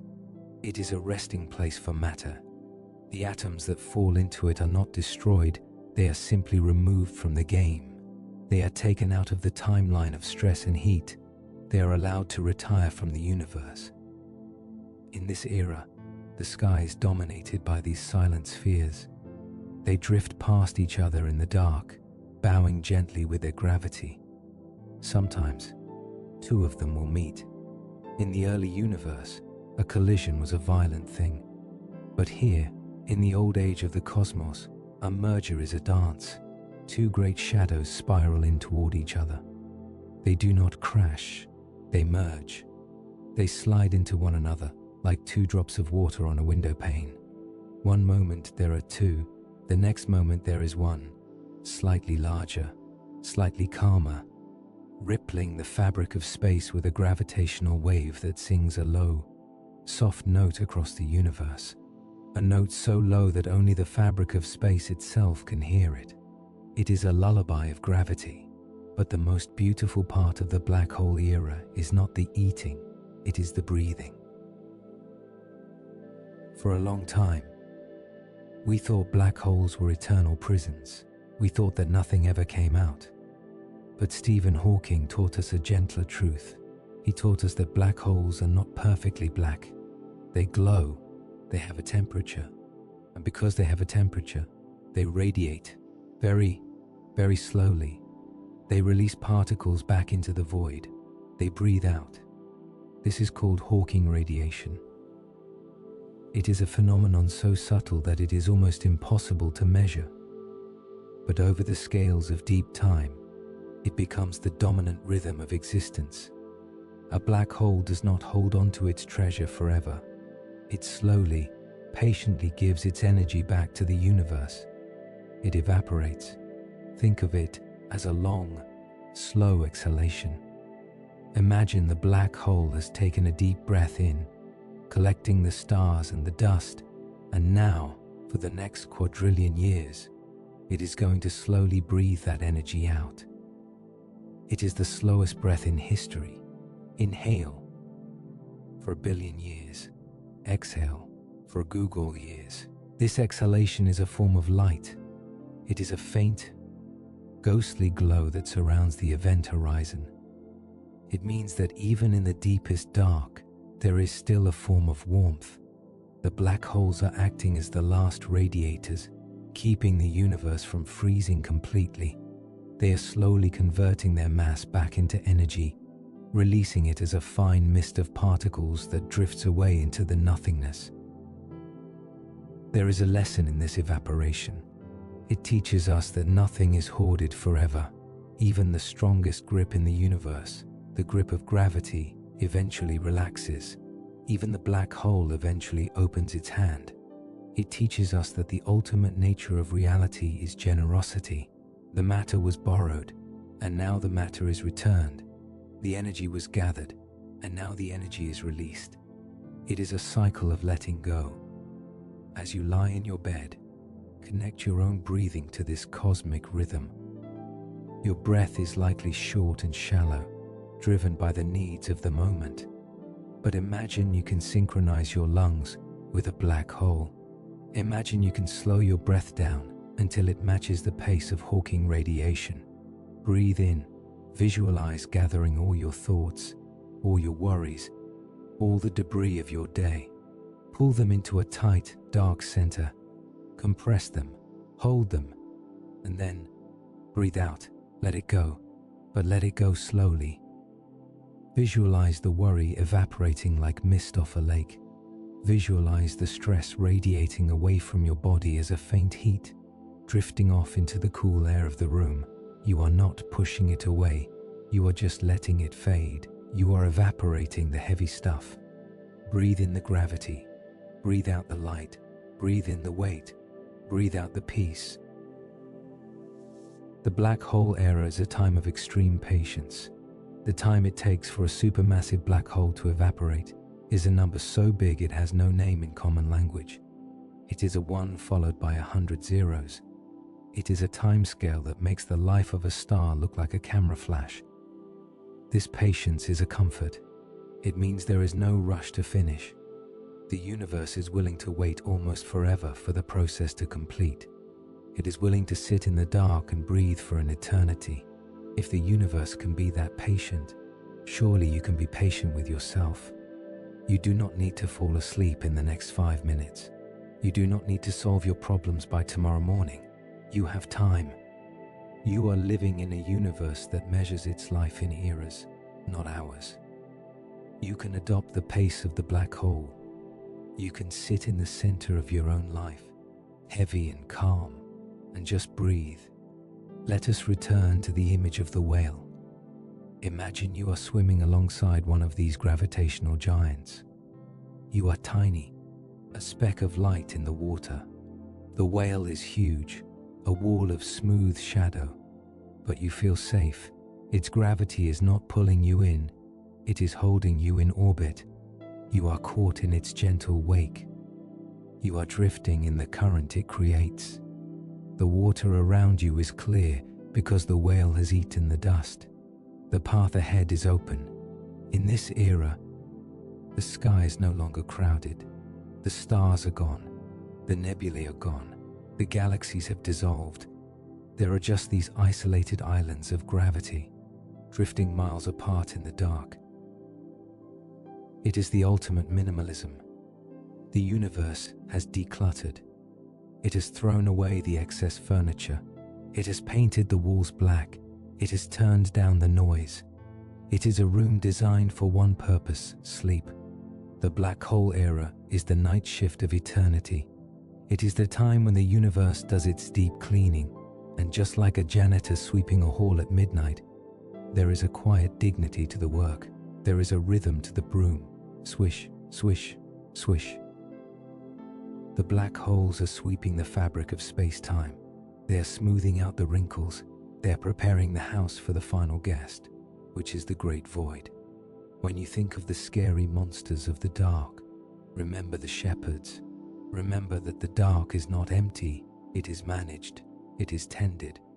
There are guardians in the shadows, and they are doing their job. They are keeping the gravity working. They are keeping the laws of physics running. They're holding the floor down so you don't float away. Feel the gravity of the earth pulling on you right now. That gravity is a cousin to the black hole. It is the same force, just softer. It is the earth hugging you. It is the earth saying, I have you, I will not let you go. You can surrender to that pull. You don't have to hold yourself up. The bed holds you. The floor holds the bed. The foundation holds the floor. The earth holds the foundation. And gravity holds the earth. You are at the top of a pyramid of support that goes all the way down to the center of the planet. In the black hole era, that support is all that is left. The flashiness of light is gone, but the reliability of gravity remains. It is the last force standing. It is the hug that lasts until the end of time. So, let the stars go out. Let the white dwarfs fade. Let the galaxy go dark. We do not need the light to see the truth. The truth is that we are held. The truth is that the universe is tidier and calmer than we ever imagined. The truth is that even the monsters are just whales swimming in a dark, peaceful sea, singing a song of slow evaporation that will last until the last clock stops ticking. We are drifting towards the end of this era now. We are watching the black holes shrink century by century, millennium by millennium. They are breathing out the last of their mass. They are getting smaller and smaller until finally they will pop and vanish in a tiny puff of gamma rays. They will have finished their job. They will have cleaned the last speck of dust. And then, what is left when the last shepherd has gone home, when the last whale has dissolved into the water? We are left with the silence. We are left with the cold. We are left with the final, perfect, empty room. We are approaching the time of the black dwarf, the time of the watchman, the time of the final stone. But for now, just drift with the whales. Enjoy the clear, dark water. Enjoy the slow breath. Enjoy the gravity. You are heavy. You are safe. You are clean. The river of time has widened into an ocean. We have drifted so far downstream that the era of the remnants, the time of the glowing diamonds and the breathing black holes, feels like a distant, hurried memory. We are entering the deep, deep future. The numbers on the clock have become meaningless. We are now counting time in eras that are longer than the entire history of the universe up to this point. We are traveling into the dark. As we move forward, we notice a change in the jewelry box of the sky. The white dwarfs, those brilliant, hot diamonds that we admired earlier, are undergoing a slow metamorphosis. They are losing their fire. A diamond is only bright if it catches the light, or if it holds heat.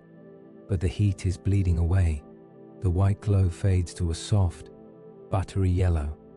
Then, over billions of years, the yellow deepens into a rusty orange. The orange dims into a dull, sullen red. And finally, the red flickers and dies. The heat is gone. The energy is spent. The diamond has gone dark.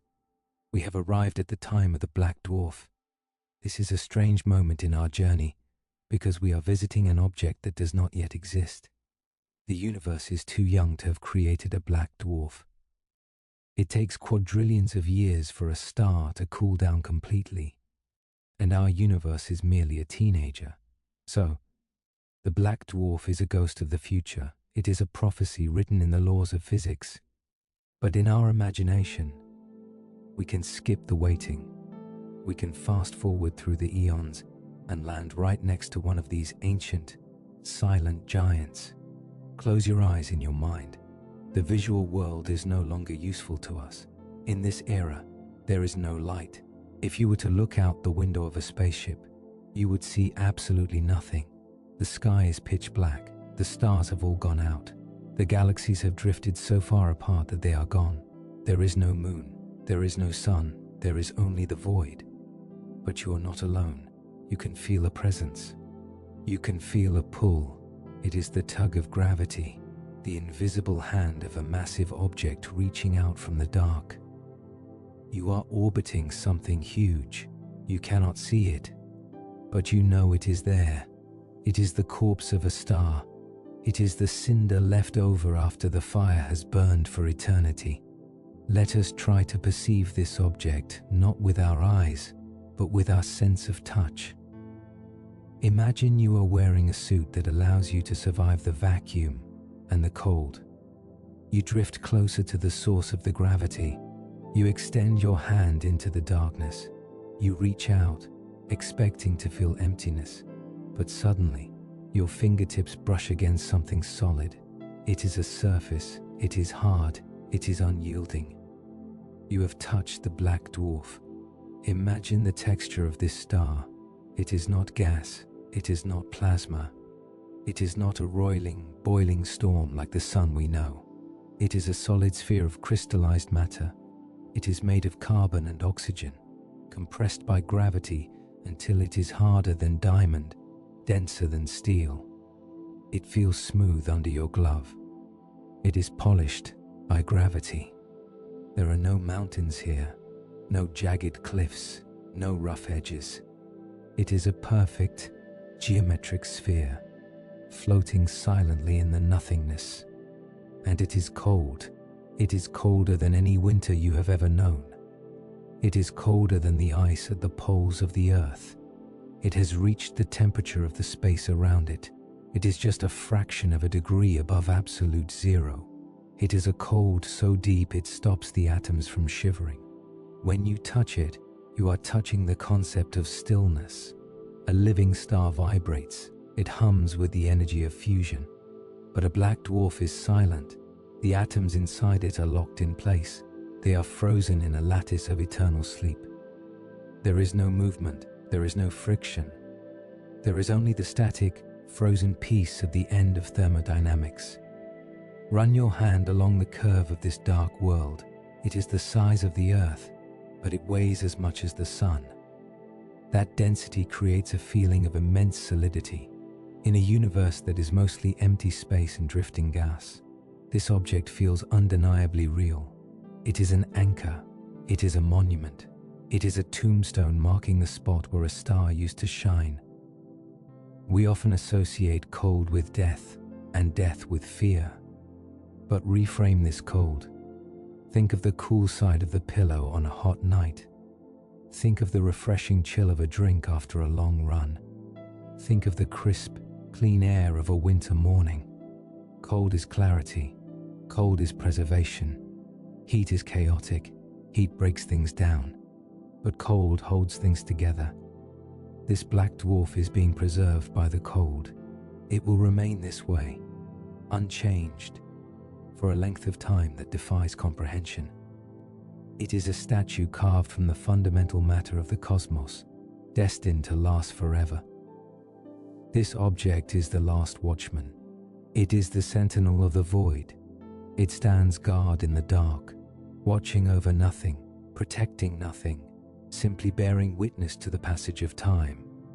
There is a nobility in its isolation. It has survived everything. It survived the violent birth in a nebula. It survived the billions of years of burning as a main sequence star. It survived the expansion into a red giant. It survived the collapse into a white dwarf.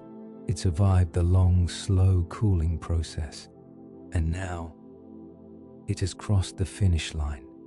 Think of the relief of that finish line. For its entire life, this star was fighting.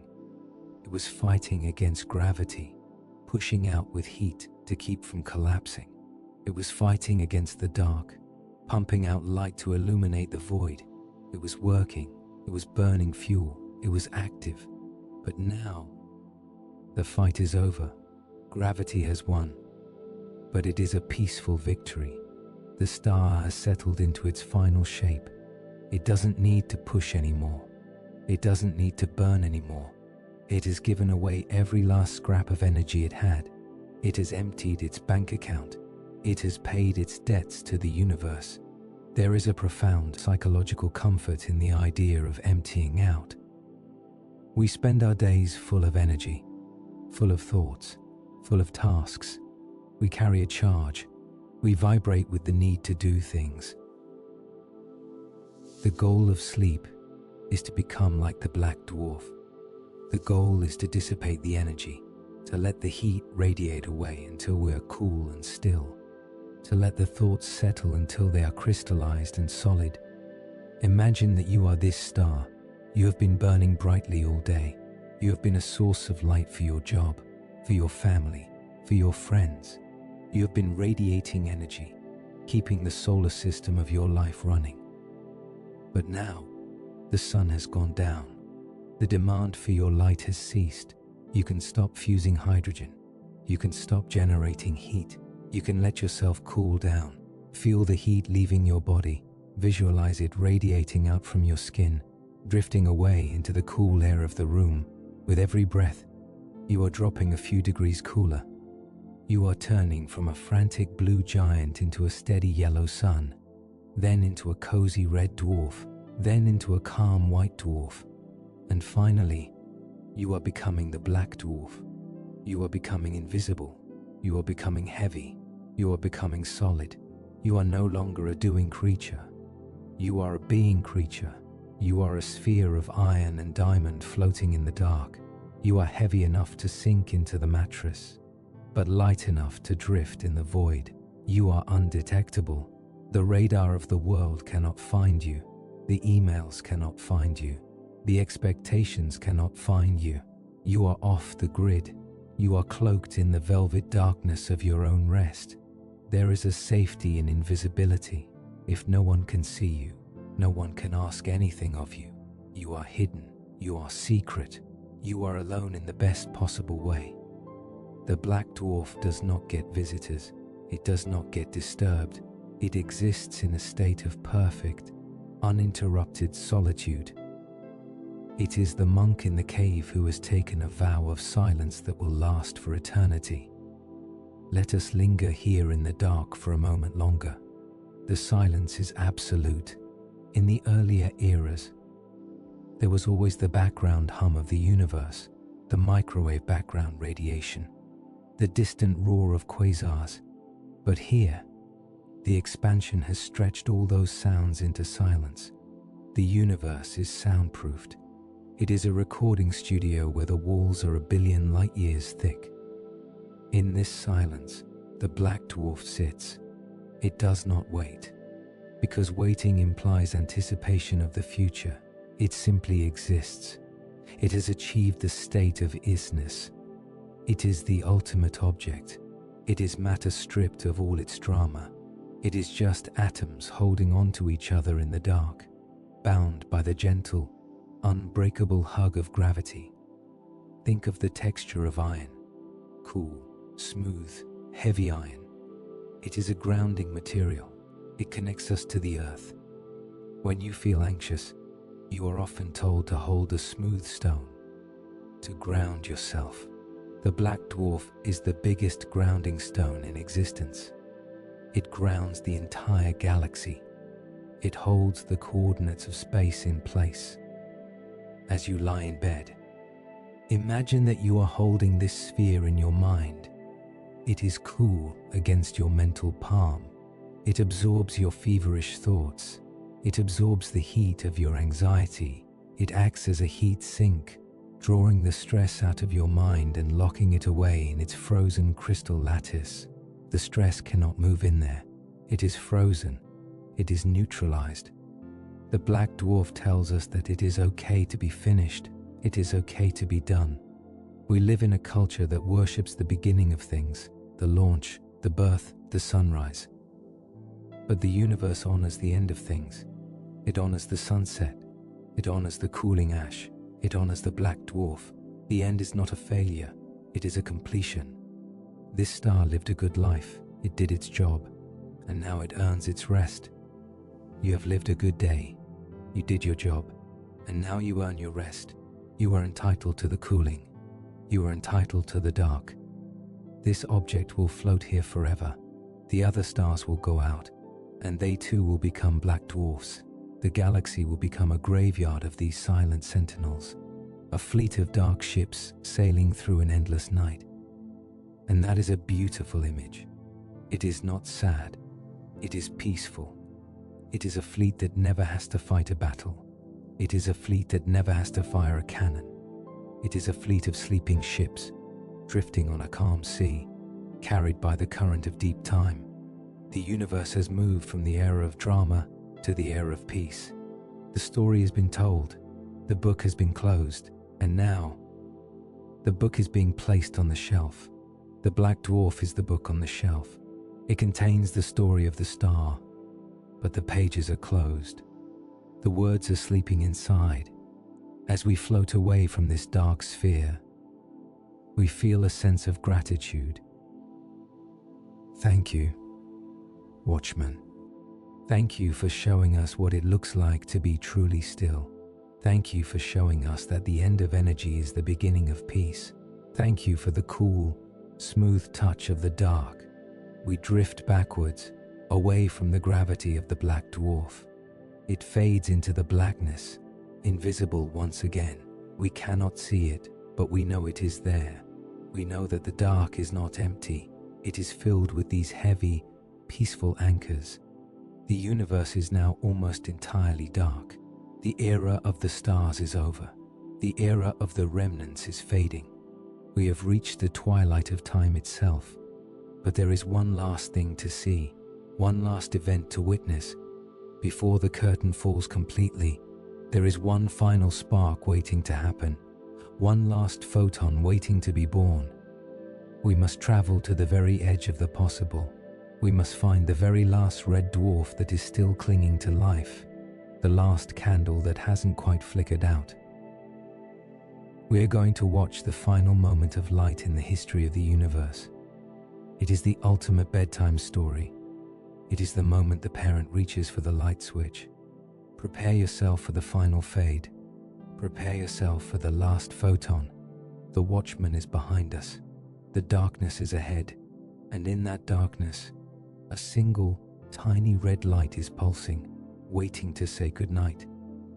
We have touched the cold iron surface of the Black Dwarf. We have felt the heavy, silent anchors of the universe floating in the dark. We have seen the monuments of the past, standing guard over a graveyard of stars that stretches for billions of light years. But our journey is not quite finished. We have one last stop to make. We have one last witness to visit.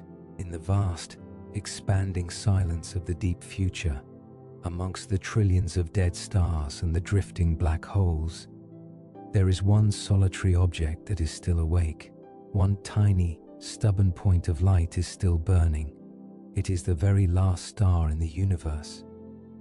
We must travel a great distance to find it. The galaxy is a big place, and it is mostly dark now. We drift through the empty halls of the cosmos, passing the ghosts of nebulae and the shadows of planets. We scan the horizon, looking for a break in the blackness. And then, finally, we see it. It is faint. It is incredibly distant. It is barely a speck against the velvet curtain of the void.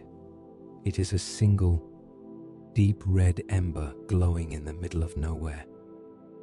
This is the final star. It is a red dwarf, perhaps one of the smallest ever born. It was born trillions of years ago, in the late afternoon of the universe. And it has outlived everything else. It has watched its brothers and sisters burn out. It has watched the galaxies dissolve. It has watched the lights go out, one by one, until it was the only one left. It is the designated survivor of the era of light. It is the night watchman who has stayed up to make sure everything is safe before locking the door. Let us drift closer to this lonely sentinel. As we approach, we can see that it is tired.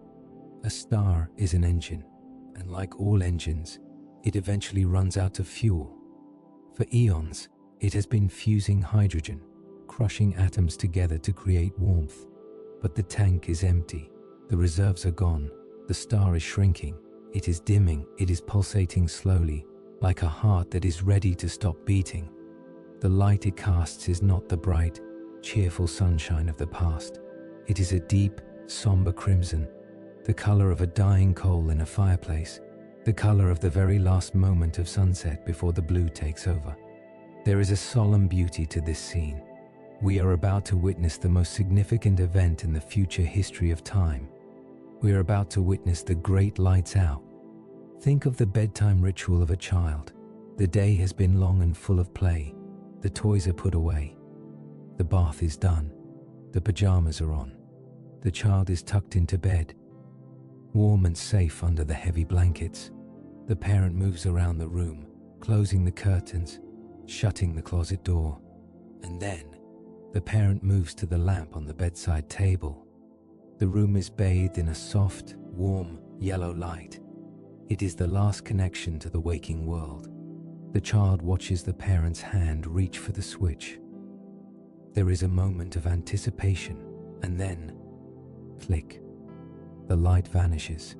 The room is plunged into darkness. Is this moment scary? No. It is the signal. It is the permission. The darkness says, the day is officially over. You do not have to look at anything anymore.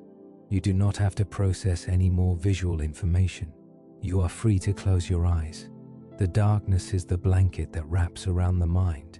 The universe is that parent. The final star is that lamp. And we are the child, watching from the safety of our bed. The universe has tucked us in.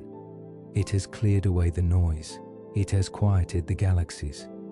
And now, it is reaching for the switch. It is preparing to turn off the night light.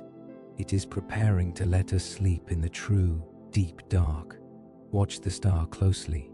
It is sputtering. The stream of light is inconsistent. It flickers. It dims. Then flares up for a brief second. Then dims again. It is struggling to maintain the reaction. It is the last candle in a drafty room. The wax melted down to the nub. The wick drowning in the pool. The flame dances, small and blue and red, fighting to stay attached to the wick. The silence around the star is absolute. There is no sound to accompany this death. There is no fanfare. There is no explosion. A supernova is a violent death, a screaming rage against the dying of the light. But this is not a supernova. This is a gentle fading. This is a sigh. The star is simply letting go. It is accepting the cold. It is accepting the dark. It knows that its job is done. It has illuminated the void for long enough. And then, it happens. The star pulses one last time. It gathers the very last scraps of its hydrogen fuel. It squeezes them together in its core. It releases a final burst of energy. A pulse of red light expands outward from the surface, a sphere of crimson traveling out into the dark. It is a wave of goodbye, and then the surface goes dark. The red glow fades to a dull brown. The brown fades to black. The star has become a black dwarf. It has joined the silent fleet. The engine has stopped. The heat is dissipating. But look at the light that was just released. Look at that final pulse. We are tracking the very last particle of light, the final photon. Imagine this photon as a tiny, golden grain of sand. It has been released from the grip of the star. It is flying free. It travels out into the void at the speed of light. It flies past the dead planets. It flies past the cooling white dwarfs. It flies past the sleeping black holes. It is the messenger carrying the final news of the stelliferous era. It is the period at the end of the book. Watch it fly. It is traveling through a universe that is now completely dark. There are no other lights to compete with it. It is the only thing that shines. It is a lonely, brave little spark in an ocean of black ink. It travels for a year. It travels for 1,000,000 years. It travels for 1,000,000,000 years. The universe expands around it, stretching the space, making the road longer. As it travels, the photon gets tired. The expansion of the universe stretches it out. It loses its energy. It shifts from visible red light to invisible infrared to a faint radio wave. It is fading. It is becoming a whisper. It is becoming a memory of light. And finally, somewhere in the deep, empty space between the galaxies. The photon encounters a stray atom, maybe a single atom of hydrogen drifting in the dark. The photon hits the atom. It is absorbed, ping. The light is gone. The energy is transferred. The photon ceases to exist. And now, the universe is dark. Truly, completely, absolutely dark. Pause for a moment and feel the weight of this darkness. It is not the darkness of a cave, or a closet, or a moonless night on Earth. Those are imperfect darknesses. They are always polluted by stray photons, by distant stars, by the glow of the atmosphere. But this is the perfect dark. This is the darkness that existed before the first star was born. This is the darkness that will exist forevermore. The screen has gone black. If you are lying in bed with your eyes closed, imagine that the screen of your mind has just turned off. For your whole life, and for the whole life of the universe, there has been something on the screen. There has been a movie playing. A movie of colors, shapes, people, events, stars, explosions. It has been a long, exciting, exhausting movie. We have been glued to the screen, watching the drama unfold, trying to follow the plot. But now, the projector has burned out. The film has run through the reel. The screen is blank. What do you do when the movie is over? You stand up. You stretch. You leave the theater. You go home. You stop looking. The extinction of the final star is the ultimate permission to stop looking. Vision is a sense that requires energy. It requires the brain to process data. It requires the eyes to focus. But in a universe without light, vision is useless. Sight is obsolete. You can let your visual cortex shut down. You can let the muscles behind your eyes completely relax. There is nothing left to see. You are not missing anything. You could stare into the void for 1 trillion years and you would not miss a single event. Because there are no events left. The visual noise is gone. The light pollution is gone. The constant stimulation of the visual is over. Feel the relief of that blindness. It is a restful blindness. It is the blindness of the sleep mask. It is the blindness of the deep ocean. It wraps around you like soft velvet. It soothes the optic nerve. It tells the brain, the show is over. You can stop processing. You can stop interpreting. You can stop watching. In this darkness, you are finally anonymous. The light reveals us. The light exposes us. The light demands that we have a shape, a form, a face. But the dark accepts us as we are. In the dark, you have no shape. You are just a consciousness floating in the void. You are dissolved. You are hidden. You are safe. The final photon was the last messenger of the doing universe. Now, we are in the being universe. The universe has turned off the sign that says open. It has turned on the sign that says closed. It is closed for business. It is closed for maintenance. It is closed for sleep. You are the only one left who remembers the light. You are the keeper of the memory, but even the memory is fading now, soft and blurry like a dream you had just before waking. The sharp edges of the stars are gone. The bright colors of the nebulae are gone. There is only the cool, smooth, endless peace of the dark. This darkness is not empty space. It is a substance. It is a heavy, comforting fluid. You are floating in it. It supports you. It buoys you up.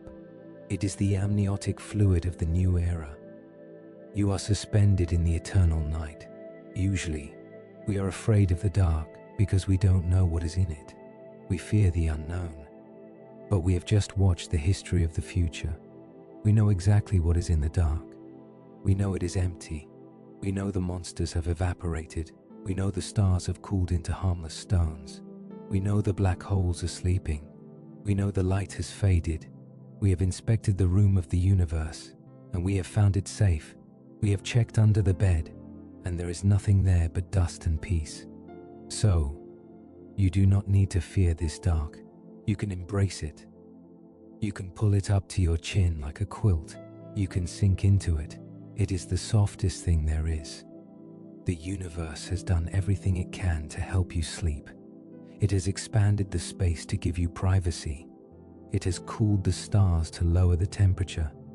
It has tidied up the matter to reduce the clutter. And now, finally, it has turned off the lights.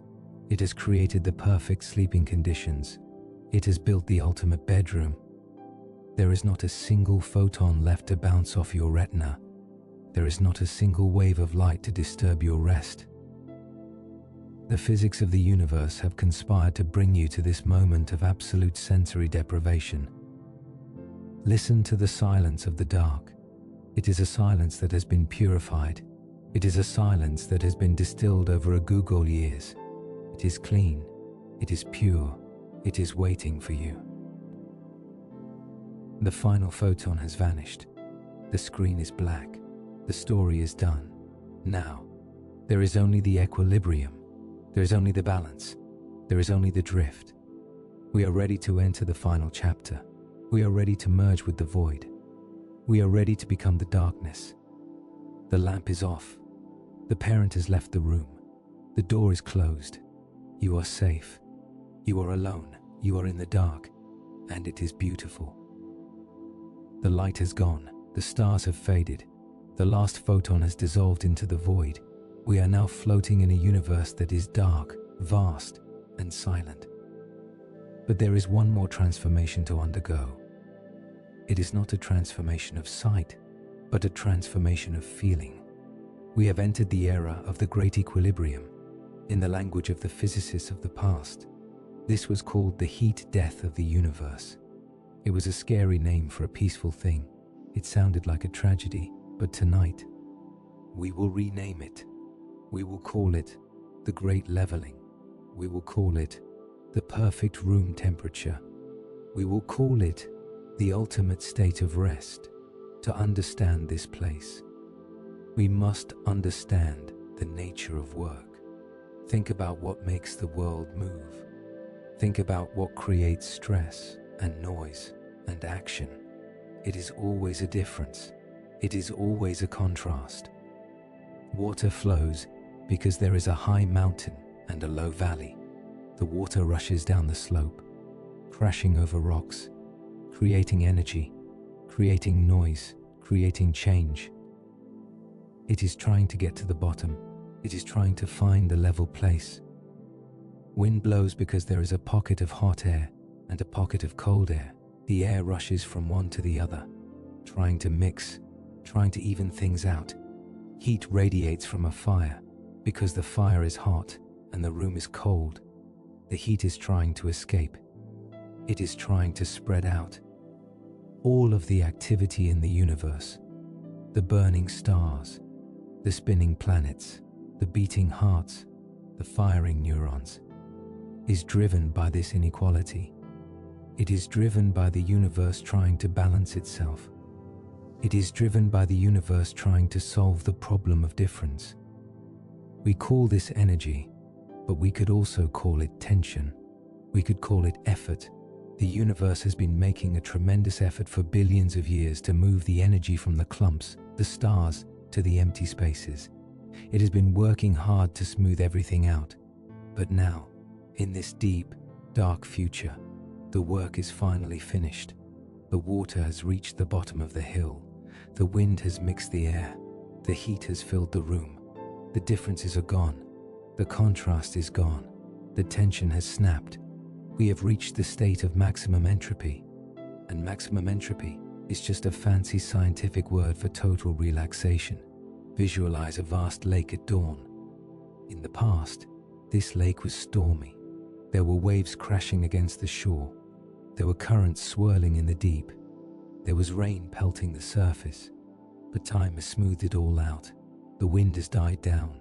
The rain has stopped. The energy of the waves has dissipated into the water. Now, look at the surface. It is perfect. It is flat. It is glass. There is not a single ripple. There is not a single tremor. If you were to drop a leaf onto the surface, it would simply sit there. It would not drift. It would not bob. It would be held in perfect suspension. This is the state of the universe. The fluid of space-time has settled. There are no more gravitational waves rippling through the fabric.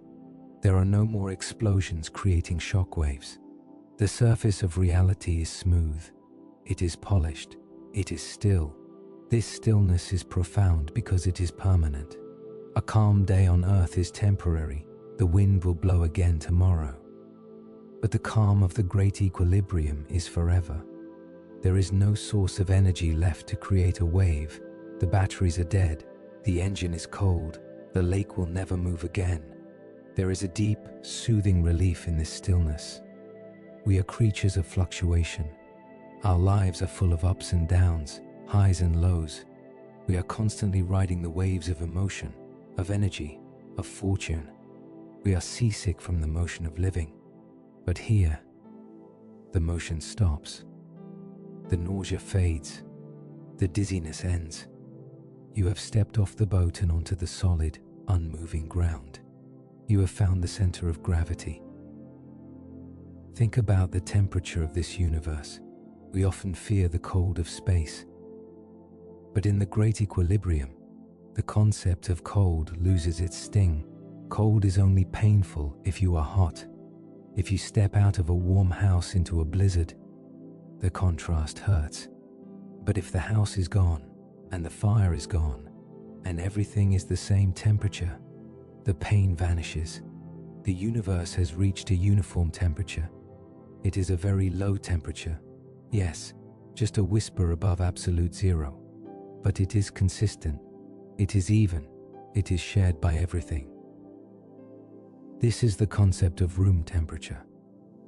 When you are in a room that is perfectly climate controlled, you don't notice the air. You don't shiver. You don't sweat. Your body is in thermal equilibrium with the space. You become invisible to the temperature. The universe has become a single, vast room kept at a perfect, unchanging setting. There are no drafts. There are no hot spots. There are no cold snaps. It is a blanket of consistency. Imagine that your own body is matching this state. Usually, we are fighting to maintain our heat. We are burning food to keep our temperature at 98.6 degrees. We are fighting against the world. But in your imagination, let that fight go.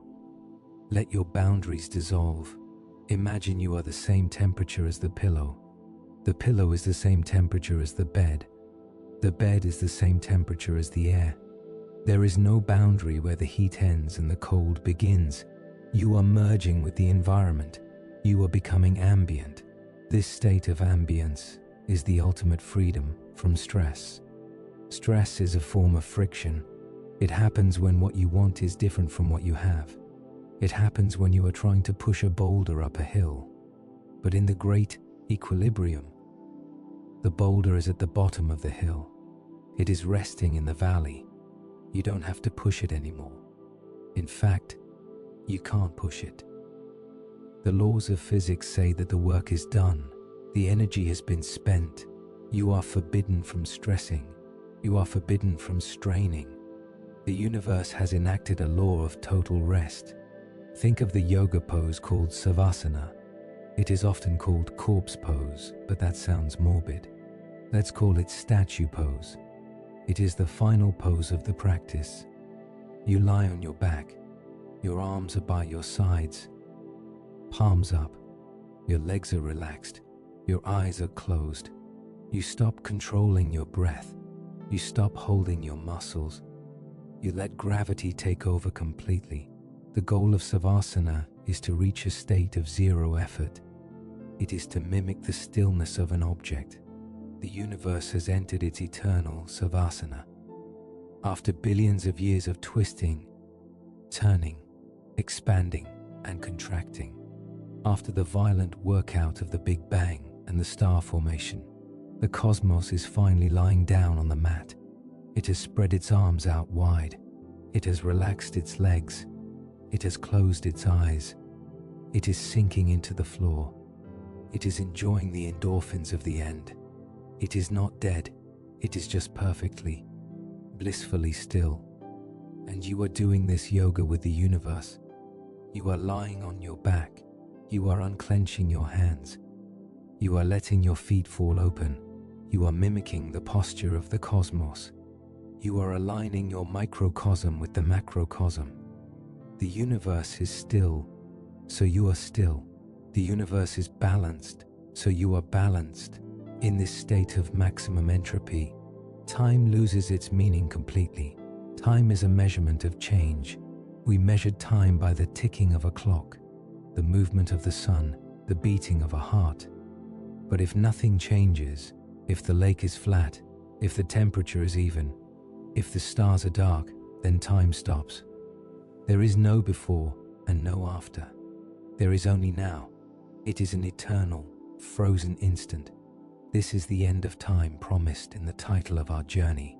It is not an end in the sense of a cliff. It is an end in the sense of an ocean. The river of time has emptied into the ocean of eternity. The current has stopped. You are just floating. You are suspended in amber.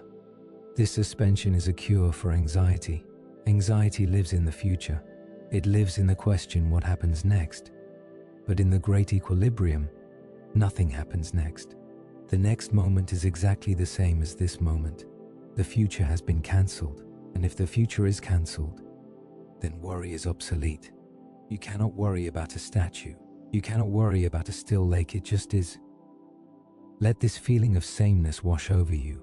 We are addicted to novelty. We want new things, new shows, new news. But novelty is exhausting. Sameness is restorative. The dark is the same everywhere. The silence is the same everywhere. The peace is the same everywhere. It is a monotonous, beautiful, heavy sameness. It is a lullaby that only has one note, played on a low, soft cello, stretching out forever. Drift through this perfect, level universe. There are no mountains to climb here. There are no valleys to fall into. The landscape is a flat, smooth plane of existence. You can lay your burden down anywhere. You can make your bed anywhere. The entire universe is a bed. The fabric of space-time is the mattress. It is firm, yet yielding. It supports you perfectly. Think about the atoms that make up your body. They are vibrating. They are buzzing. But in your mind, slow them down. Imagine them cooling. Imagine them finding their perfect place in the lattice. Imagine them stopping their dance. They are settling into the equilibrium. They are tired of buzzing. They want to be quiet. They want to be like the atoms in the Black Dwarf, still, solid, at peace. The concept of heat death was misunderstood. It is not a death. It is a graduation. It is the universe graduating from the chaotic school of energy into the peaceful retirement of entropy. It is the universe finally getting comfortable. Have you ever spent a long time trying to get comfortable in bed? You toss and turn. You adjust the pillow. You kick off the covers. You pull them back on. That is the history of the universe. It was tossing and turning. It was trying to get the temperature right. It was trying to get the matter distributed evenly. But now, in the era of maximum entropy, the universe has found the spot. It has found the cool side of the pillow. It has found the perfect position. It has stopped wriggling. It has settled in. It has let out a long, contented sigh. Ah, you can feel that sigh in your own chest. It is the sigh of the day ending. It is the sigh of the weights being lifted. It is the sigh of the knot untying. The universe is comfortable, and so are you. There is no more pressure. Pressure comes from squeezing. But here, everything is expanded. Everything is loose.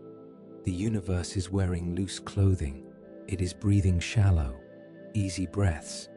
It is not holding anything in. Maximum entropy means maximum freedom.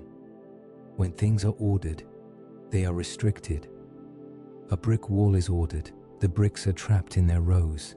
A pile of sand is disordered. The grains are free to lie wherever they fall. The universe has crumbled its walls. It has turned its structures into sand. It has released the bricks from their duty. It has given everything permission to just lie there. You have permission to just lie there. You do not need to hold yourself together. You do not need to be a wall. You can be a dune. You can be a drift. You can be a scattered cloud. The force that holds you together, the ego, the will, the identity, can relax. You can let yourself spread out. The perfect room temperature is here. It is enveloping you. It is a bath of nothingness. It is neither warm nor cool. It is simply the absence of sensation. It is the absence of demand. It is the neutral gear of the soul. As we drift in this equilibrium, we realize that we have reached the ultimate destination. There is nowhere else to go. There is nothing else to see. The journey is over because the road has dissolved. We have arrived at the place of no more. No more noise, no more light, no more work, no more time. There is only the balance, the perfect, delicate, eternal balance. The scales are even.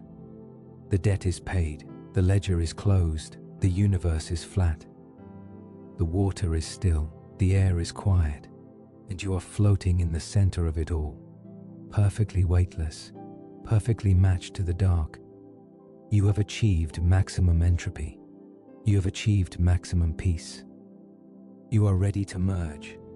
You are ready to disappear into the velvet. You are ready for the final step. We have reached the end of the map. We have traveled forward through the eons, watching the stars burn out, watching the galaxies drift away, and watching the universe settle into its final, perfect, silent shape. We have witnessed the great unwinding. We have stood by the last fading embers of the cosmos, and now we are standing on the edge of the ultimate horizon. There is nothing ahead of us but peace. There is nothing ahead of us but the quiet, endless, velvet dark. It is time to step off the edge. It is time to let the narrative of the universe merge with the narrative of your own body. It is time to bring the zero energy of the future into the now of your room. You are no longer a traveler observing the universe. You are the universe. The boundaries between the vast, empty space outside and the quiet, inner space of your mind are beginning to dissolve. The journey is no longer about out there. It is about in here. The calm you have visualized is not a fiction. It is a frequency, and you are tuning your body to match it. The universe has turned off its engine, and that is the signal for you to turn off yours. Think about the stars we saw earlier, the bright, frantic, burning stars of your thoughts. All day long, your mind has been a galaxy of activity. You have fueled the fires of worry. You have spun the planets, planning. You have navigated the asteroid fields of stress. It was a busy era. It was a loud era. But just as the cosmos moved from the era of starlight to the era of the remnants, your mind is doing the same. You are turning off the internal fusion. You are letting the thoughts cool. Visualize the thoughts that are still drifting through your head. Maybe they are flashes of tomorrow's to-do list. Maybe they are echoes of a conversation. See them as small, dying stars. Watch them turn from bright white to soft yellow. Watch them dim to a deep, heavy orange. They are losing their heat. They are losing their power to grab your attention. They are becoming white dwarfs. They are becoming heavy, solid, silent stones. They are settling down to the bottom of your mind, coming to rest on the soft, dark floor of your consciousness. You do not need to force them to stop. You just need to stop feeding them fuel. Stop giving them your attention. Let them burn out naturally. Let them fade as they go dark. Notice how the space in your mind opens up. It is getting darker in there. It is getting quieter. It is becoming spacious. You are creating your own internal void. And this void is not a scary place, it is a sanctuary. It is a clean, empty room where you can finally stretch out. Now, bring your awareness to the darkness behind your closed eyes. It is not just an absence of light, it is a substance. Imagine that the end of time is a physical material.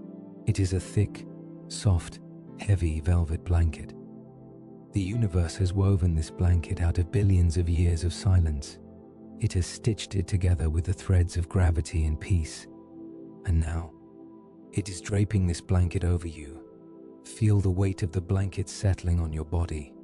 It starts at your feet. It feels warm and heavy, pressing down gently on your toes, your arches, your ankles. It is the weight of eternity. It creates a feeling of profound security. Under this blanket, nothing can touch you. The chaos of the world cannot penetrate the weave. The noise of the day is muffled.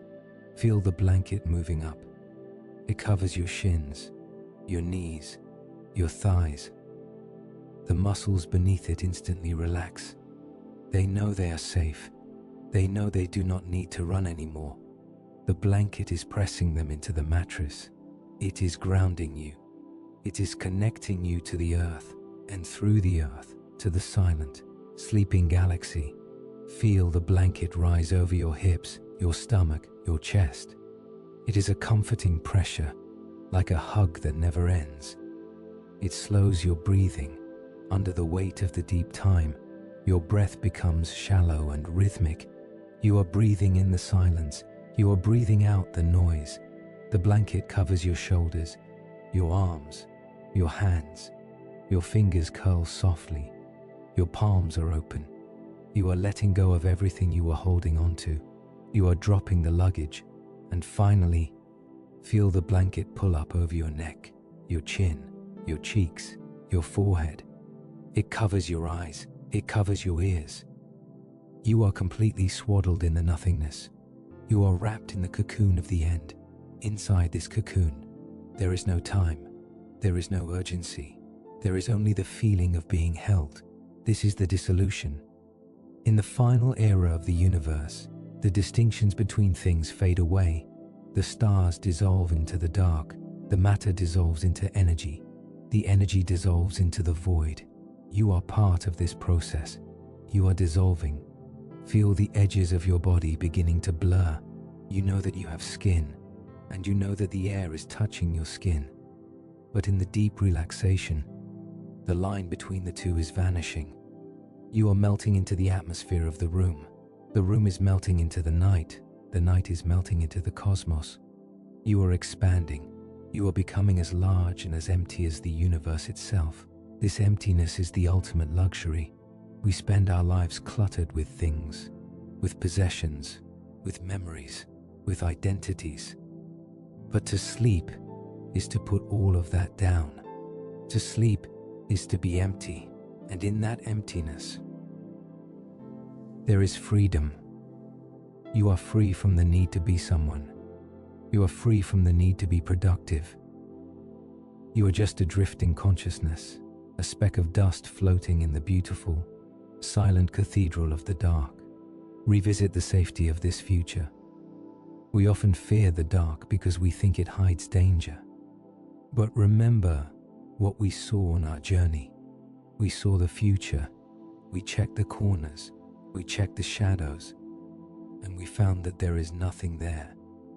The monsters are gone. The storms are over.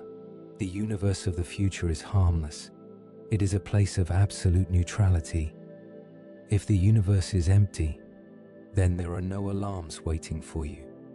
There are no sudden noises. There are no unexpected visitors.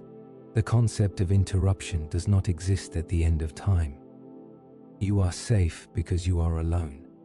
You are safe because the story is over. Let that realization sink into your bones. The story is over. The drama of your life is just a flickering image on a screen, and the screen has gone black. You do not need to analyze the plot anymore. You do not need to wonder about the ending. You have reached the ending, and the ending is peace. The ending is a soft bed in a quiet room. Imagine that you are a boat that has been sailing for a very long time. You have crossed stormy seas. You have navigated treacherous reefs. But now, you have reached the doldrums. You have reached the place where the wind stops. The sails are slack. The water is flat glass. You have drifted into a thick, comforting fog.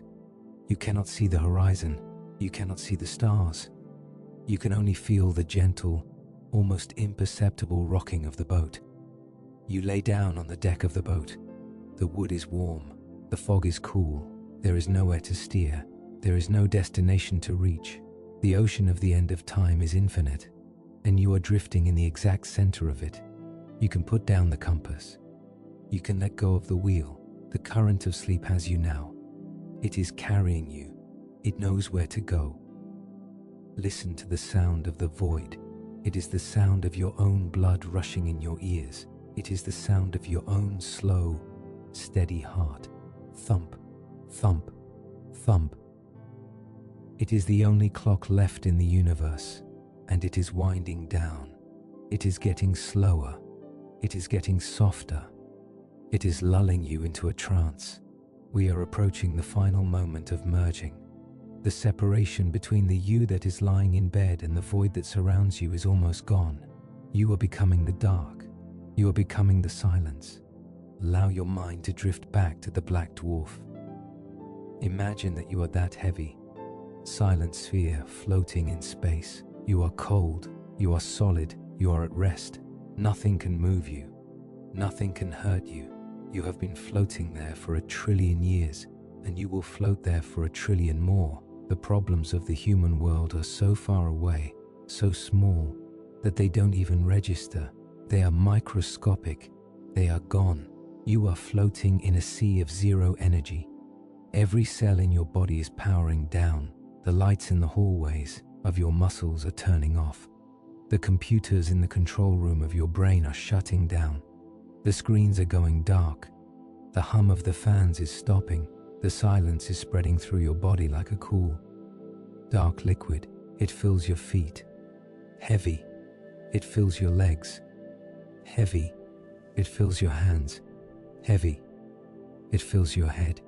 Heavy. You are sinking deeper into the mattress. You are sinking deeper into the future. You are traveling away from the now. You are traveling away from the light. Let go of the last thread. Let go of the last thought. It is a tiny, weak little star flickering in the distance. Watch it go out. Poof. It is gone. Now there is only the dark.